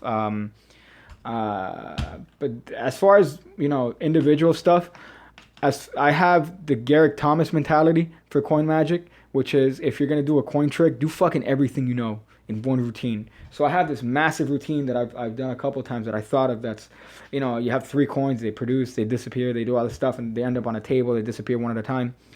But that's a really, really long set piece. I might somewhere down the line put that out, but that fucking trick. I remember I spent years coming up with different methods on individual aspects of the trick. But I love coin magic. I love every type of magic. But my 2 favorites, I have to say, even though it's kind of weird and wouldn't, I was gonna say mentalism and card magic are my 2 favorites. Mentalism, it wouldn't seem like it, but I love a good old mental trick. We could collab, but only 1 stroke, and then you feed me pizza. I could do that. I could do that. I could definitely do that. Jack is a bitch nigga.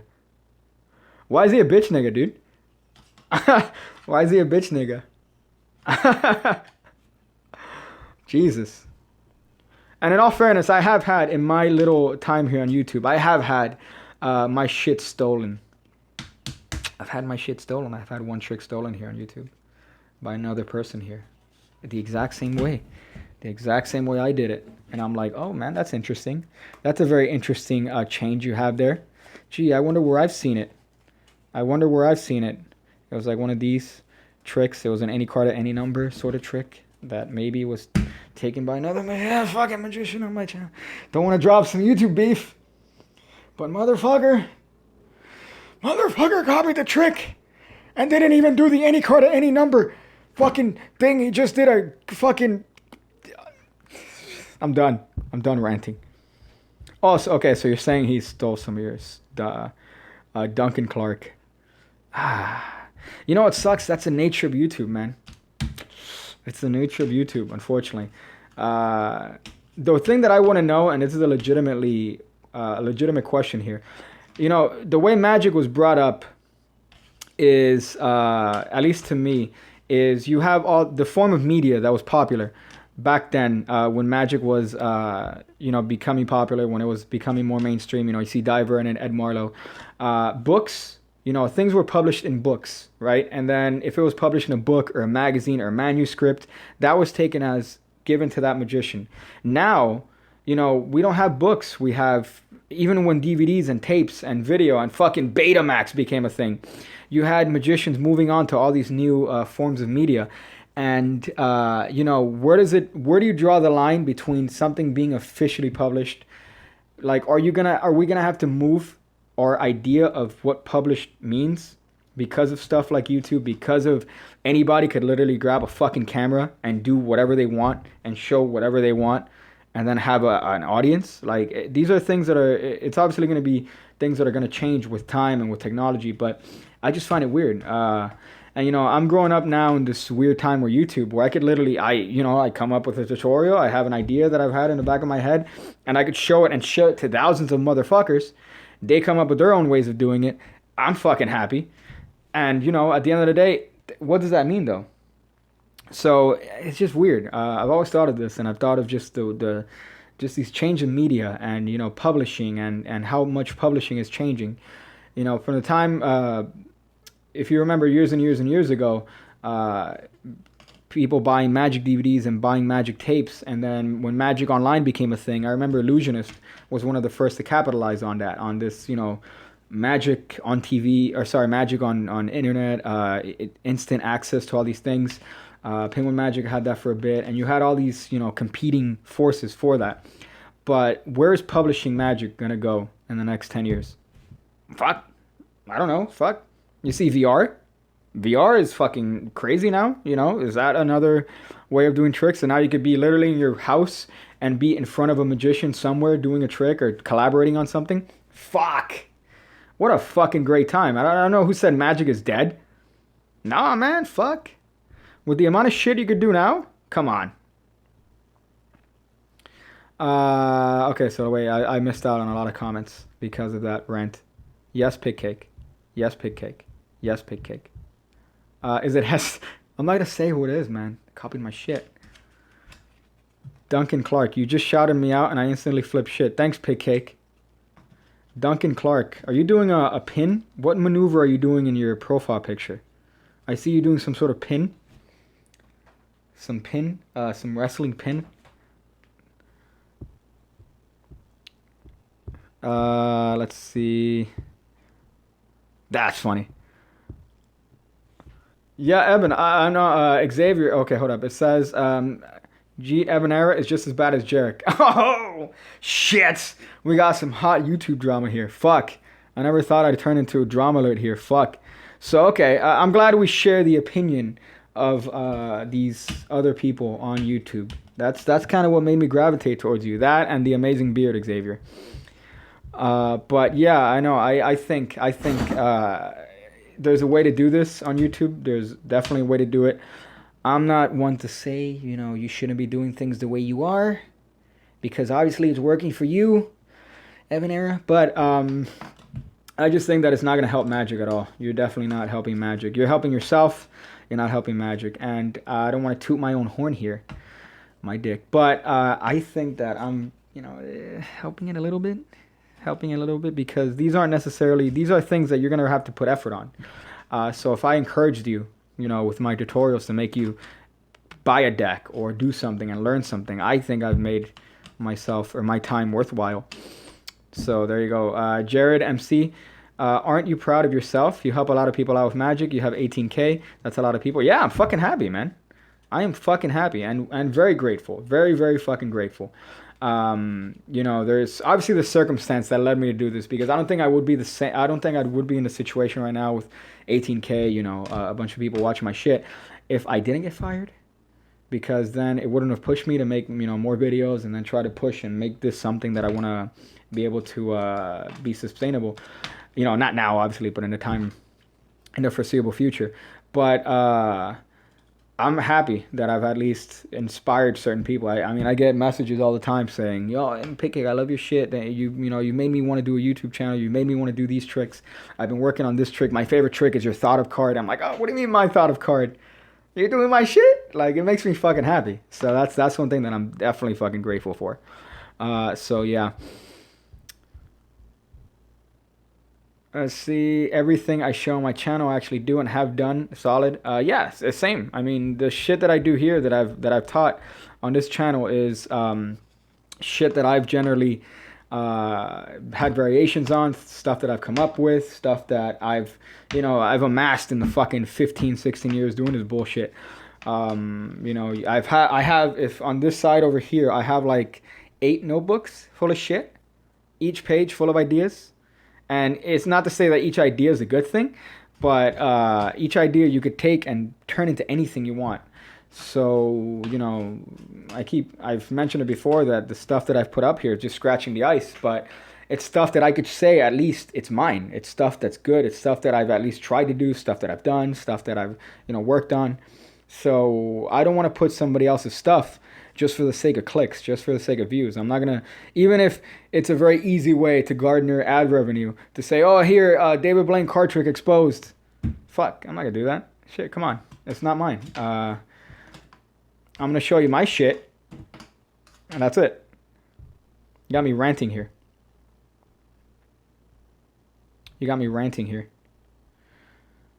Let me see if there's some hot stuff. The one you posted today is like my new favorite, Jacob Miller. I'm glad you like it.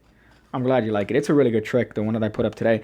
Very easy to do too. Once you get a spread cool, just the biggest tip I can give you on that, to make sure that you get the card in the deck, is to bend the deck. Bend the deck in the opposite direction that you're spreading it. So you're going to bend the deck up. So when you spread it, it's going to be very easy for the card to slide into the deck. So that's the hottest tip I could give you for that. All my go-to tricks are yours. Oh, man. I'm getting so much love here. Magic love. Let me see if there's some hot stuff here. People like Pigcake, Ramsey, and Spade are the reason I believe Magic isn't dead. Yo, why are you trying to get in my pants, man? You're trying to get in my pants here. I'm on to you guys. Best Monty trick I've seen is Garrett Thomas's stand-up Monty. Archie Lugo. That's another one that's fucking amazing. He does an amazing, it's a gimmick trick, but fuck, you watch him do it, and you think Magic's real. You man, do one-handed shuffles. Okay, I'll do a couple. This is a false one. That's a false one. Let me see if I can get a better position here. That's a false one-handed cut. That's another one. That's a Brian Tudor cut. Let me see if I can do a revolution cut. There you go. That's some. I remember seeing this years ago. It's a fucking overhand, one-handed shuffle. Ooh. And you said, "Oh, I have small fingers. I can't do that. I have small fingers." Yo, I have fucking shrimp hands, man. I have fucking shrimp hands. So it's practice. I taught show off. He's another one I would love to rub his head. Garrett. I taught Garrett the second phase. We worked on it for 3 years. God, you bastard. Let me see. Hot stuff. Pigcake doing false cardistry shuffle. This one I'll put up. I'll put this one up later on. I wanted to teach this one. Just to put a little bit more detail on it. You could figure it out from looking at that and slowing it down. But this is one I want to teach because I think it's kind of cool. It has this weird triangle thing going, which I find kind of hot. But that's a full deck false shuffle. False cut with one hand. And I think it looks pretty dope, as the kids say in the street these days. In the street. Kids say it in the street. The move that I did was a banana split where you spread. Hold up, let's see. Duncan Clark. The move I did was a banana split where you spread the legs and pin them in the same motion. You know what sucks? In my school, they didn't have wrestling. I've always wanted to. Me and my friend, we tried to learn jiu-jitsu by Brazilian jiu-jitsu by just looking up what other people did, learning the holds. I know a lot of holds in jiu-jitsu, like how to get into them, but obviously it comes with practice, technique. Wrestling is something I've always wanted to get into. It's definitely for strength. Whereas jiu-jitsu, you don't need strength. A fucking 80-year-old guy could do jiu-jitsu. Wrestling, you need to be strong as shit. So I've always wanted to get into that, but I'm aging. Stop with wrestling. It's real wrestling, cunt. That's what we're talking about, not professional shit. So yeah, that got me there. That's some hot stuff. Do you have solutions against impolite spectators? Well, again, this thing that I said is if you have an impolite spectator, it's because usually you said or did something to make them impolite. Now, again, you have predispositions, meaning that people come in with already predispositions. So then maybe they might be a dick in the real life. They might just be an asshole. But because of the weird nature that humans have on each other, even dickheads and assholes I've found are reserved unless something is said to make them come out and how they truly are. So usually, if you have someone that is impolite or someone that's a dick, think about the stuff you've said. Think about how you approached them or how they approached you. Think about what you were doing. Because more often than not, 4 dentists out of 5, it's something you did to warrant that impoliteness. But as far as how to deal with them, it really depends on the situation. You're not going to have one jack of all trades method to deal with every person. But see it less as a magic issue and more of a social issue. What do you do socially when somebody's impolite? What do you do socially when somebody's acting like a cunt or a dickhead? Don't think about it in terms of a magical method. You're not going to have a magical method. Think about it in terms of just you're human, they're human. What did they do to cause them to react that way? And what did you do to encourage that behavior? So you got to think of it that way. Damn, Pigcake dropping some straight up fucking heat here. Shit. Let me see. Yeah, man, we're not talking about WWE. This is real shit. We're talking about amateur wrestling, which is funny. Pigcake, you mentioned me again. So much shit being flipped. I do jiu-jitsu with my best heavyweight jiu-jitsu practitioner in the world, John Hansen. John Hansen, that name sounds familiar. John Hansen. But it's just funny. It's just funny seeing the differentiating between wrestling and jiu-jitsu. Would you wrestle Jarek? I would fucking wrestle the shit out of Jarek, dude. I'd wrestle the shit out of him. Fuck. I got some finishing moves. But of course, the only problem is that I'm short as shit. I don't know if I should mention that, or if I have mentioned that before, but I'm really short, unfortunately. My mom's very fat and very short. She was very fat. She lost a lot of weight, but she's very short. So, unfortunately, that transferred over to me. So I'm a short motherfucker. Let me see some hot stuff. Let me see some hot stuff here. See if I could do it. Shit! Pigcake. There you go. Thank you for that. Let me see.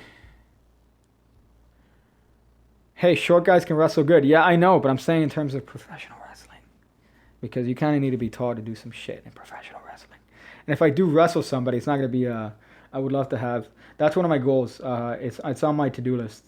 Obviously, it's like, oh, you have the standard 100K subscribers. Make YouTube your thing. One of the things on the bottom, under make your own deck, is fucking professional wrestling match. That's definitely something I would love to do. Let's see if there's actually some legitimate shit here. I see some laughs. Let's see. Sing people love sandwich tricks. Karen Jeet. I know what you mean by that. I do have a lot of sandwich tricks that I put on the channel. So you can look at those. I know I have a couple. I have like a club sandwich, a variation on the gimmick club sandwich trick. I have a couple variations on sandwich tricks, but I love them. I think that there's definitely a practicality to sandwich tricks. I know that this is one that this is one that I put a long time ago. I put something that was something like this, if I recall correctly, one of the first tutorials. Would you wear a mask? I would wear a mask. Nick Daniels, comedian. If I fucking wrestled, I would wear a mask. But I remember one of the first tutorials I put was something like that. I think you already had cards between the Joker, but it was a method of after you do this change. So for example, 6 of diamonds. I wanted to have kind of an ambitious sort of action here. So something like that.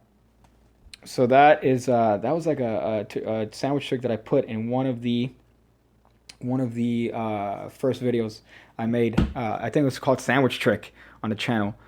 But I like that. I like that. It's like not to toot my own horn here, but I like the visual retention of let me see if I could even do it here to make it look good. The visual retention of this card getting squeezed in at the same time that this card shoots up. So it looks like the card just jumps up. It looks like a camera trick.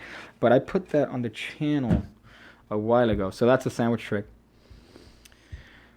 Let me see some hot stuff here. Favorite color change. I haven't taught it yet, but I've put it on the live streams. It's something like that from the exposed angle. So it's pretty much a bottom steel into Tenkai and a color change. So that's my favorite color change. Asher and Elegant. It's called the punching sandwich trick. No, that's not the trick. I know I put that recently, but look from a long time ago, and that's the sandwich trick that I just fucked around with right now. Let's see if there's some hot stuff here. I see some stuff on Patrick Kuhn. Yeah, he's another one that's fucking nuts. God damn, these guys. Dollars. Hashtag dollars.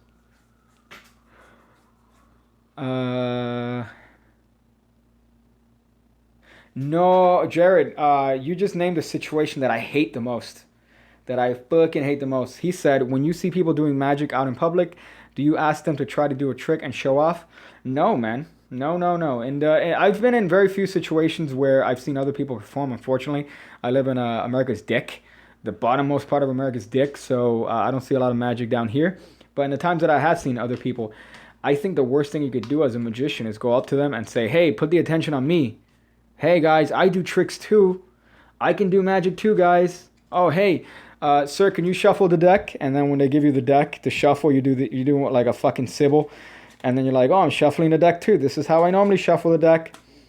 I think that's the worst thing you could do. Especially if somebody's, if it's like a thing they're getting paid for. That's the worst. How good is your muscle pass? Pretty good. I can't do these fucking Asian ones where you can get it 18 feet in the fucking air. But I think my muscle pass is pretty good. I don't think I have a coin anywhere near here that I could do it. But I've spent a lot of time I have a callus here from how many times I practiced. That was college math class for me. I put a quarter there and I would just do this thing. I just do this. And then eventually you get a callus there so that it propels the coin. But that was me in a college math class. So I'd sit there under the table, look like I'm copiously masturbating. But really, I would be making my callus there to facilitate the muscle pass. I think you're talking about tutorial number 7. Yeah, I think it might be the 7th tutorial that I did. There you go. A bunch of people are saying that. Tutorial number 7. Yeah, so it might be the 7th one that I did that sandwich trick. I really like it. Do you live in Florida? Bath salts. That's funny. I like that that's the fucking, what do you call this shit, man? That's the misconception of Florida. We had that one incident where that motherfucker ran around and he had like bath salts and he fucking zombied another motherfucker. That is a misconception. Not everyone does that. We are actually normal people down here, surprisingly. Camel toe, thank you for that. Very precise thing. Thanks for the muscle pass tip. Yeah, I found that's definitely a good way to practice it. You don't want to try to do the muscle pass initially. This is the most circular thing I have. But the way that I developed the callus to do it is I put a quarter in my hand, and I press down on it, and I get the base of my thumb, and that's what I would hit the side with. And I would do that over and over and over and over and over again to try to develop that callus. And you need to do it with like a metal coin. I started with a quarter. I can do kind of a half-assed one with a $50, but a quarter I could shoot out fucking far as shit. But that sounded so fucking weird. But just do that to develop the callus, and then you'll find that you could do muscle passes, at least initially, a little bit. You find that you could just flip the coin up with very little effort, and then it'll get to the point where you could do it sideways, and then you could do it up. But definitely a slow learning thing. I might do a video just on muscle passes because I do have a couple ideas for muscle passes, so I will definitely put that up. So I'm glad you enjoyed that. Kashayar Miradeski. I butchered your name. I see you on Twitter too. Thanks, dog. But I'm sorry, I killed your name there. I killed your name. Shoot a quarter out of your ass. That requires a little bit more practice. That's not necessarily a muscle pass. As far as, and if you could shoot a quarter out of your ass, I question the type of practice you've had with your asshole. So Patrick McCarty, I definitely would go against doing that. Trying that with your asshole. Shoot a quarter out of your ass. Yeah. Let's see. There you go. Yeah, Nick. Misconception, dude. I live in Idaho and I only have one potato field. Right? You get that one stereotype that you get and everyone's like, oh, bath salts. Yo, do people eat each other's face where you're from? Nah, man. That was only one crazy nigga. That's it. We only had one crazy guy that got bath salts and then went cuckoo. So yeah, if you live in Idaho, guess what, man? You eat potatoes. If you're tight. Don't like the loose asses. That's funny. Practice with your butthole. Let me see. There's some hot stuff here. I saw one here that I wanted to do. That I want to address here. What was your inspiration? Heckly Thunder. What was your inspiration to do parody tutorials and reviews? Miss Mag. Watching Miss Mag. I came up with the idea of Pigcake almost a year ago. I've been wanting to do YouTube videos for a long time, but I finally got. One day I had a fucking migraine, and I just thought up, you know what? It'd be crazy, just to do this channel. I would love to see if I could do it. And my two inspirations for whatever this channel has become, has been a combination of Miss Mag on crack, and who's this guy? You Suck at Cooking. I liked You Suck at Cooking, and I'm like, oh, I could do something like this. So that's why you see the first tutorials that I did. I love the style of those, and I want to go back and do a couple more in that style. But they're way different than the ones I do now. So that was my inspiration for this channel. But I wonder if I should even say this. There's a lost episode. I've done 9 episodes. If you notice, there's 9 how-to for the Magic series. If you look at the playlist on my channel, there is one episode that I have not released yet, that I've had filmed for like 7 months now, called How to Catch a Ghost with Magic. So I think the last one, I'm not even sure what the last one it was. Episode 9, whatever that was. Let me see if I can find it now. But episode 9 was the last one that I did of that like official first how to do this series for this channel. Let me see if I could find it. Let me see if I could tell you what it is. If I could do this shit quickly. But there was a 10th episode that I have not put out yet, that I should put out in a little bit. Episode 1, episode 2, 3, 4, 5. There was 6, Getting in Their Heads.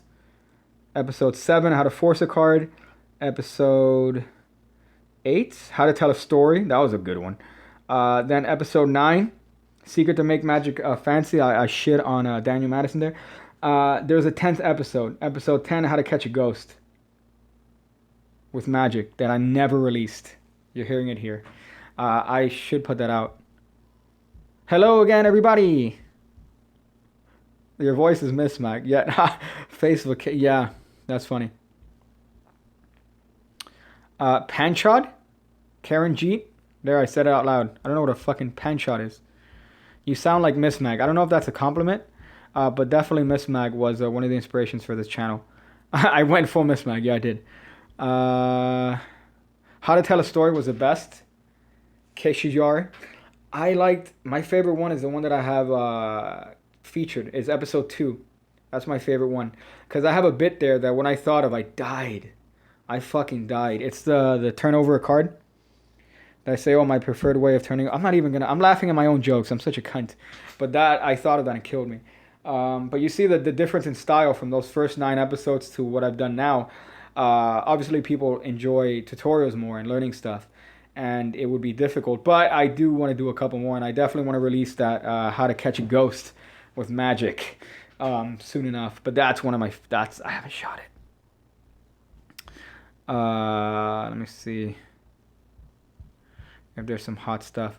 Dylan Cooper, what's your favorite hypnosis themed trick? Fuck. Who's this guy? Professional opportunist. Chris. No, it's not Chris. It's something. Brown. James Brown. I know because he has the same name as the singer. He has a bunch of stuff. Chris Brown. Not Chris Brown. James Brown. He has a bunch of tricks. He has a sandwich trick with hypnosis. A hypnosis plot. That's really good. I have a lot of thoughts on hypnosis. A lot. It's what I want to do as a career, but shit kind of gravitated. But hypnosis is definitely something that I want to get more into. But as far as just the ideas, I have a bunch of ideas. I should put them out in a book somewhere. George Laza, favorite, it's xnxx.com. That's my favorite porno site, xnxx.com. Fuck. Let's see. I saw something here that's cool. Just saw your contraband review. Double backer is for something like McKinnon's Arthur. I mean, yeah, I have another. I have a bunch of ideas that you could do for double back card. There's one that I put on the channel. That's a double back trick. That's one of my favorites. So you could check that out. Mustafa, Chris Brown, man. I meant James Brown. Let me see if there's something hot. I see a lot of poop. I don't know if this is laggy, but I see a lot of poop comments. That's kind of fucked. Do you have any hypnosis? Anything by Anthony Jacquin, Corrigan. It's expensive as shit. God, it's expensive. Anything by Anthony Jacquin is expensive, but it's worth it in terms of hypnosis magic. But you're not going to go bad with the basics. Or the Orwell books of hypnosis are great.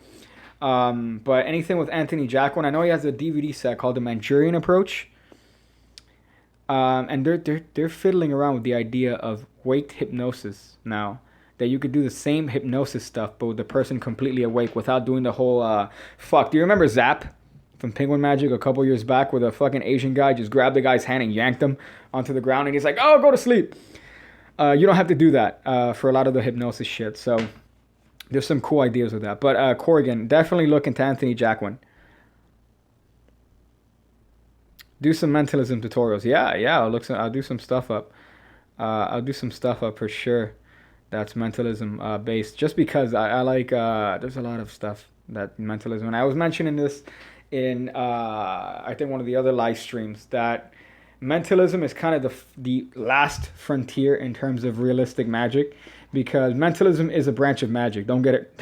Don't think of it otherwise. Obviously, the origins are different. You know. So you could argue that card magic, was based around the gambling world, and then magicians developed and stole all these ideas from cheaters and stuff, and then turned into magic. Mentalism maybe started from, psychics, and then that whole thing. But mentalism is the last frontier of magic that people actually think is legitimate. So it's kind of weird to think of stuff with that. You want to be on the border with that, but it's kind of interesting to see how people have taken mentalism, especially people like Darren Brown, Banachek, people like them, and they've spun this in all different ways. Darren Brown is another one. I'd love to rub his head, both heads. But he's one that took mentalism to like a whole nother step. But fuck, I love mentalism shit. I see some stuff here. Batman or Superman? Superman for sure. Let me see if there's some hot stuff here that I could see. I see some stuff on Spade, on Xavier Spade here for practicing your stuff. I appreciate your kind words. Can you pull your thumb off? Yeah, I could pull my thumb off. There you go. The worst part is I saw the video. God damn it. This is the pinky thing by Nicola Capo. Fuck. It's not mine. I thought it was mine. I made it up in a line, waiting in a line at Disney. I'm like, oh, you know what? Let's see if I could come up with something on my own with my hands. And I thought of this, getting the trick like this, and then having the thing jump. And it turns out somebody already made it. Somebody already made it up, and I am very pissed. Anthony Jacquin, yeah. Corrigan, thank you, Xavier Spade, for dropping that. But yeah, it's Anthony Jacquin is definitely a good resource for magic. For hypnosis, especially when it comes to the context of tricks. I know he has some crazy shit with having people think of cards, under hypnosis and shit. It's nuts. But there, Duncan, there you go. I hope I showed my thumb. Yeah, boy, neither shot flipped. Sure, go. Every video is a face reveal. That's funny, Xavier. Every video is a face reveal. Jesus. Y'all motherfuckers, man. Remember my name? Seth Alejandri? Okay, I'll remember. Do you know any mentalism tricks about cards? I know a lot of tricks. Mentalism tricks about cards. I already mentioned earlier on in the stream, best thing you could do in terms of that is in your wallet, I have these motherfuckers. These are just blank cards. You could do so much with a nail nick and 4 of these. You could do so much. You could do so much with one of these motherfuckers. Just a stack of papers and a pencil will go a long way in terms of mentalism. But you're not really going to get anything new in mentalism. Everything's just going to be a rehash of old shit. As far as mentalism, look at the classics. All the stuff that you see now is just rehashes of classic stuff, given a new name and a fancy demo video, but it's the same shit. So I definitely recommend 13 Steps, things like that. Those are all, the classic books, and you can find so much in there that you wonder why people haven't, come up with a fancier name for it and released it. Let me see. So there you go, 4 reasons. Fucker. I showed one in a live stream, but I'll show it here. God damn it, motherfucker. There's a psychometry routine that's really, really good. Obviously, this is something that I thought of. I'm like, oh, hey, this is a good method. And then you see a bunch of people do it, and because it's not yours, but you have 4 cards, just 4. You have somebody write either the name or an image of something that they love or something that they, that they care about deeply or whatever. But this card you've nail nicked. For those of you that don't know what a nail nick is, it's you just indent the card with your nail. Now this is obviously exaggerated like a motherfucker, but just something that differentiates. It doesn't have to be a nail nick, as long as you could differentiate this card from the other ones. But you have them write it. These are thin. I wouldn't use a Sharpie with these, but let's say they write cunt here. That's their favorite word. And they write other shit here. So here it would be shit. Here it would be shit. And here it would be shit. Here, okay, so here you have 3 shits, right? So let's say here you have 3 shits here. So you have them mix up these cards. They mix up these cards here. You're gonna look for your nail nick card. You're gonna look for that nail nick, and that's the card you're gonna get to the bottom here.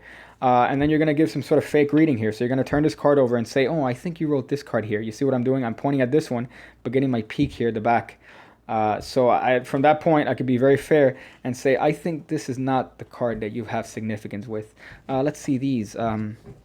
Let's see. How about this one? No, you know what? I'm not getting a massive feeling on this one. Let's see. It might be this one. Let's see. It might be. Yeah, this is definitely a piece of shit. I don't see any sort of. I don't get any feeling on this one. You know what? I feel like this is your card, right? Am I right? Yeah. Think about it. Oh, cunt. Is it a cunt? And of course, you reveal that it's a cunt, and that's very easy to do. And a hand. All you need are 4 pieces of paper. That's it. You're fucking welcome. That's some hot shit. So that is some hot shit, and all you need are four business cards, for anything, a marker, and you're set. So that's funny. Yeah, roasted. Hashtag roasted. So there you go. I hope you enjoyed that. Fuck. Because that's a really good idea, Duncan. That's something you could do very easily with just a stack of business cards. My parents were killed in a paper accident. I'm sorry, Beef. I'm sorry. Let me see. Thanks, bro. There you go. Boom. And funny because I have Chris Ramsey logo. I don't know what you mean, Aussie Brit. But yeah, I mean, you're more than welcome to turn gay for me. You're definitely more than welcome to turn gay for me. Let's see. Rest in paper. That's funny. Ring tricks. Yeah, I have a couple more ring tricks that I definitely want to put on the channel. Obviously, ring tricks are something that everyone wants to. Everyone apparently loves ring tricks. I think that's the most watched video on my channel. The one with the ring and headphones. So I mean, I definitely want to put a couple more because I have a couple more ideas with rings and shit. Because there's something you carry on you. They're easy. They're organic. How many fucking buzzwords? Organic magic. But yeah, that's something I definitely want to put in that. So there you go. Let me see. There's some hot stuff here. That might be. I see some anal stuff. How long does it take for you to record and edit? Usually a couple hours. What takes the longest has been coming up with the tricks. That took 15 fucking years. You know, or within the span of 15 years. So yeah. So that's what takes the longest, Jared. Let me see. He's doing therapeutic hypnosis. He's been doing therapeutic hypnosis for a while, Kogan. I think that's how he started off. And then he just came up with methods for doing it with magic. And then from then on, that's it. He's been doing a bunch of tricks with that. And he does. I don't know if the tapes are with Alakazam or one of the UK companies, UK-based magic companies. But there you go. And that's some fat stuff. You going to David Blaine live tour? If he comes down here, I would love to see it. You know, I'd love to see the bullet trick live and also David Blaine live. I feel like his tricks live would be awesome. Let me see if there's some other shit. Oh, he's a squirrel. That's funny. Pigcake. I don't know what that means, Danny Bennett. It says Pigcake. That's fucking weird. Let me see. There's some hot stuff here. Somebody says I'm 26. I don't know. Fucking 15 years. There you go. That's funny. I do want to come out with cards, man. I want to come out with cards. But again, it's a process. It's not just, hey, I have an idea. It's expensive, that's for sure. But it's something that I would be definitely interested in crowdfunding as far as playing cards. But I need to see if I could talk with people that could come up with designs for the cards and see if I could do that. Let's see. Face reveal at 20K. No, man. I'm not going to do a face reveal. I think I said from the start, one of the things that got me the most interested in terms of like Miss Mag and all these magicians are they didn't show the face. So that's something that I at least wanted to copy straight up on my channel. You know, just that aspect. Obviously not any of the tricks, but that aspect of not showing your face. I think that there's something special about it. And once you do, you lose that mystery, and that's what I like. So I don't know if that's me with a cunt, but there you go. Everybody will buy your cards, fam. Yeah, I know, but it's difficult. Pigcake, do you have a Twitter? Yeah, it's at Pigcake with 2 E's at the end. Duncan. I'd buy your cards. The thing about the cards, though, is that if I'm going to do it, I need to do it crowdfunded. I don't want to fuck with people's money. That's something I definitely don't want to end up doing. I've heard too many Kickstarter horror stories. So I want to have the design ready. I want to have the design already set with, you know, Bicycle or whatever United States playing card company. I want to have it set and then maybe do the Kickstarter, hopefully bring the cards out, and then get people a good product. But I don't want to fuck around with, like, I don't want to do anything premature, so I need to think of the logistics of everything before, because obviously it'd be the first deck that I do, and I don't want to fuck that up. So yeah, but if I do, you know, if those do end up being well, I'd love to do like maybe a set of mark cards. I think I have a lot of ideas in terms of back design for those. So that's kind of hot shit. Let's see. How did you miss Pigcake's Twitter? He literally posted every video. Yeah, that is true. I do shill a lot for that. No Instagram. I don't like Instagram. I have a Snapchat. But I feel like all my snaps are pretty much just a broke back DJ Khaled. I was going to say Keemstar. God damn it. I know. A broke ass DJ Khaled. Snapchat. But yeah, I see some stuff. Gotta be original. Yeah. Buy a brick for show. Yeah, I mean that's for sure. But I do want to make it fine. To get all the logistics down before I come out the deck. That's something I would definitely want to do before anything, before I even consider selling them. Hey, Pigcake, do you know Out of Sight by Josh J? Out of Sight being the one that he does, like the whole blind person pattern. Like, oh, hey, I had to do a trick for a blind person. That one? If that's a trick, it's fucking great. I message you on Snapchat all the time. What is your Snap? It's Pigcake with 2 E's. That's Pigcake with 2 E's, dog. The only one that I don't have Pigcake with 1 E is YouTube because I actually found it and I got it. But Pigcake with 2 E's is pretty much everything else. Because fuck, everyone... Somebody apparently has a legitimate Pigcake channel with Pigcake with 1 E and they make fucking pigs shaped like cakes, cunts. Let me see some hot stuff here. I know your default one, the Jay Sankey trick, but what is your favorite one? That's my favorite trick. That and believe it or not, the Out of This World that I dropped on the Out of This World that I dropped on the channel. That's one of my favorite versions of it. I have a couple more versions of it, but that one is a really, really good one because that one's from a shuffle deck. So that one is another easy trick that I like to do. My Patreon, it's Pigcake with 2 E's. Patreon.com/Pigcake with 2 E's. So yeah. So pretty much everything apart from YouTube is Pigcake with 2 E's. The accept fan mail. I thought of it. I definitely did. But I have the iDubbbz fear of getting fan mail that involves actual shit. Like I feel like, especially with the earlier videos. I do have a streak of videos that's like Black Lives Matter trick, Syrian card trick, and some other offensive stuff. Black Lives Matter, I think. I already mentioned that. But I know I have some offensive stuff that I'm pretty sure people would send me actual literal shit, and I don't want to deal with that. But I would definitely think of doing that, getting some sort of fan mail, some sort of segment where I open up shit. And not shit, you know what I mean. Dylan, it says, Out of This World? Yeah, I would definitely... Wait, it's one of your favorites. Yeah, fuck yeah, that's good. I'm glad you like it.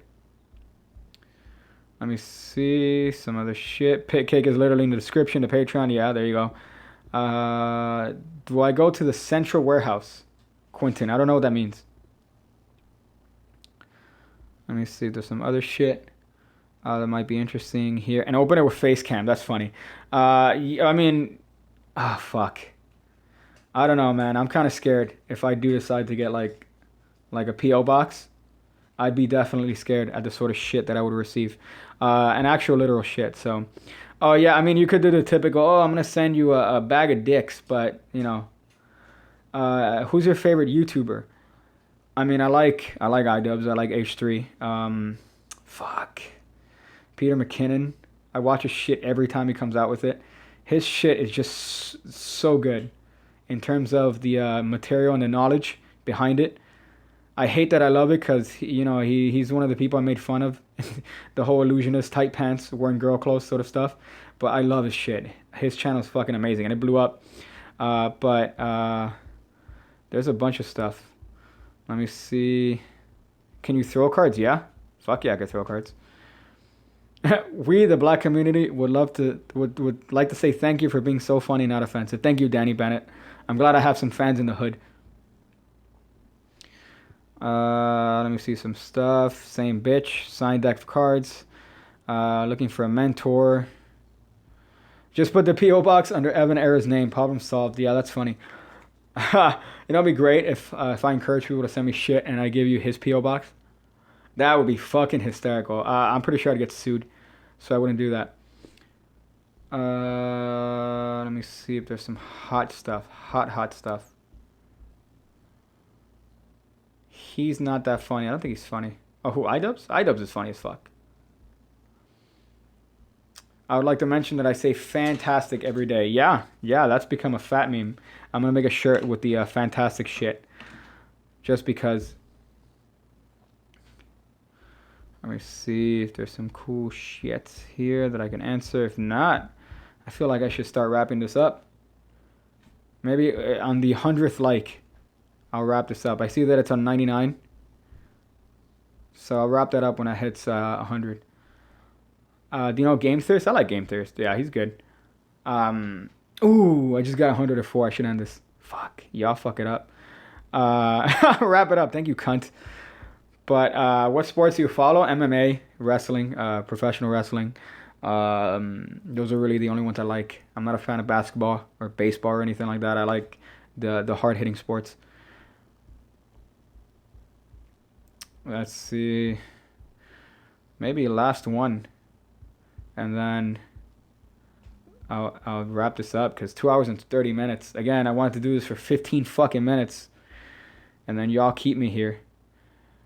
Let me see. The last question that I can answer. Would you rather do magic but no one can see it? Or never do magic again? Fuck. That's hard. That's too hard for me to answer. Fuck that. Do you like BB? Oh, what happened to Triple B? Basic beginner shit, bitchery. I'll put it up on a playlist. I know I have a basic beginner bullshit playlist. I know I am pretty bad when it comes to that, but I'll add more stuff to that. I think I'll end it there, guys. I'll end it there. I mean, I'll do another one later on in the week. But I hope you guys enjoyed that. That's some fat shit. I dropped some fat stuff. Another thing that I'm gonna try to start doing, if I'm not a lazy cunt, is putting timestamps on certain things. So, for example, if I timestamp a good roast, like a good roast, I'll timestamp that, or a certain trick, I'll do that. So I'll do that for sure. So there you go, guys. I'm gonna go do that. I'm gonna go figure out different ways to eat a bag of dicks, but not be gay. That's what I'm gonna do. I'm gonna eat a bag of dicks and not be gay.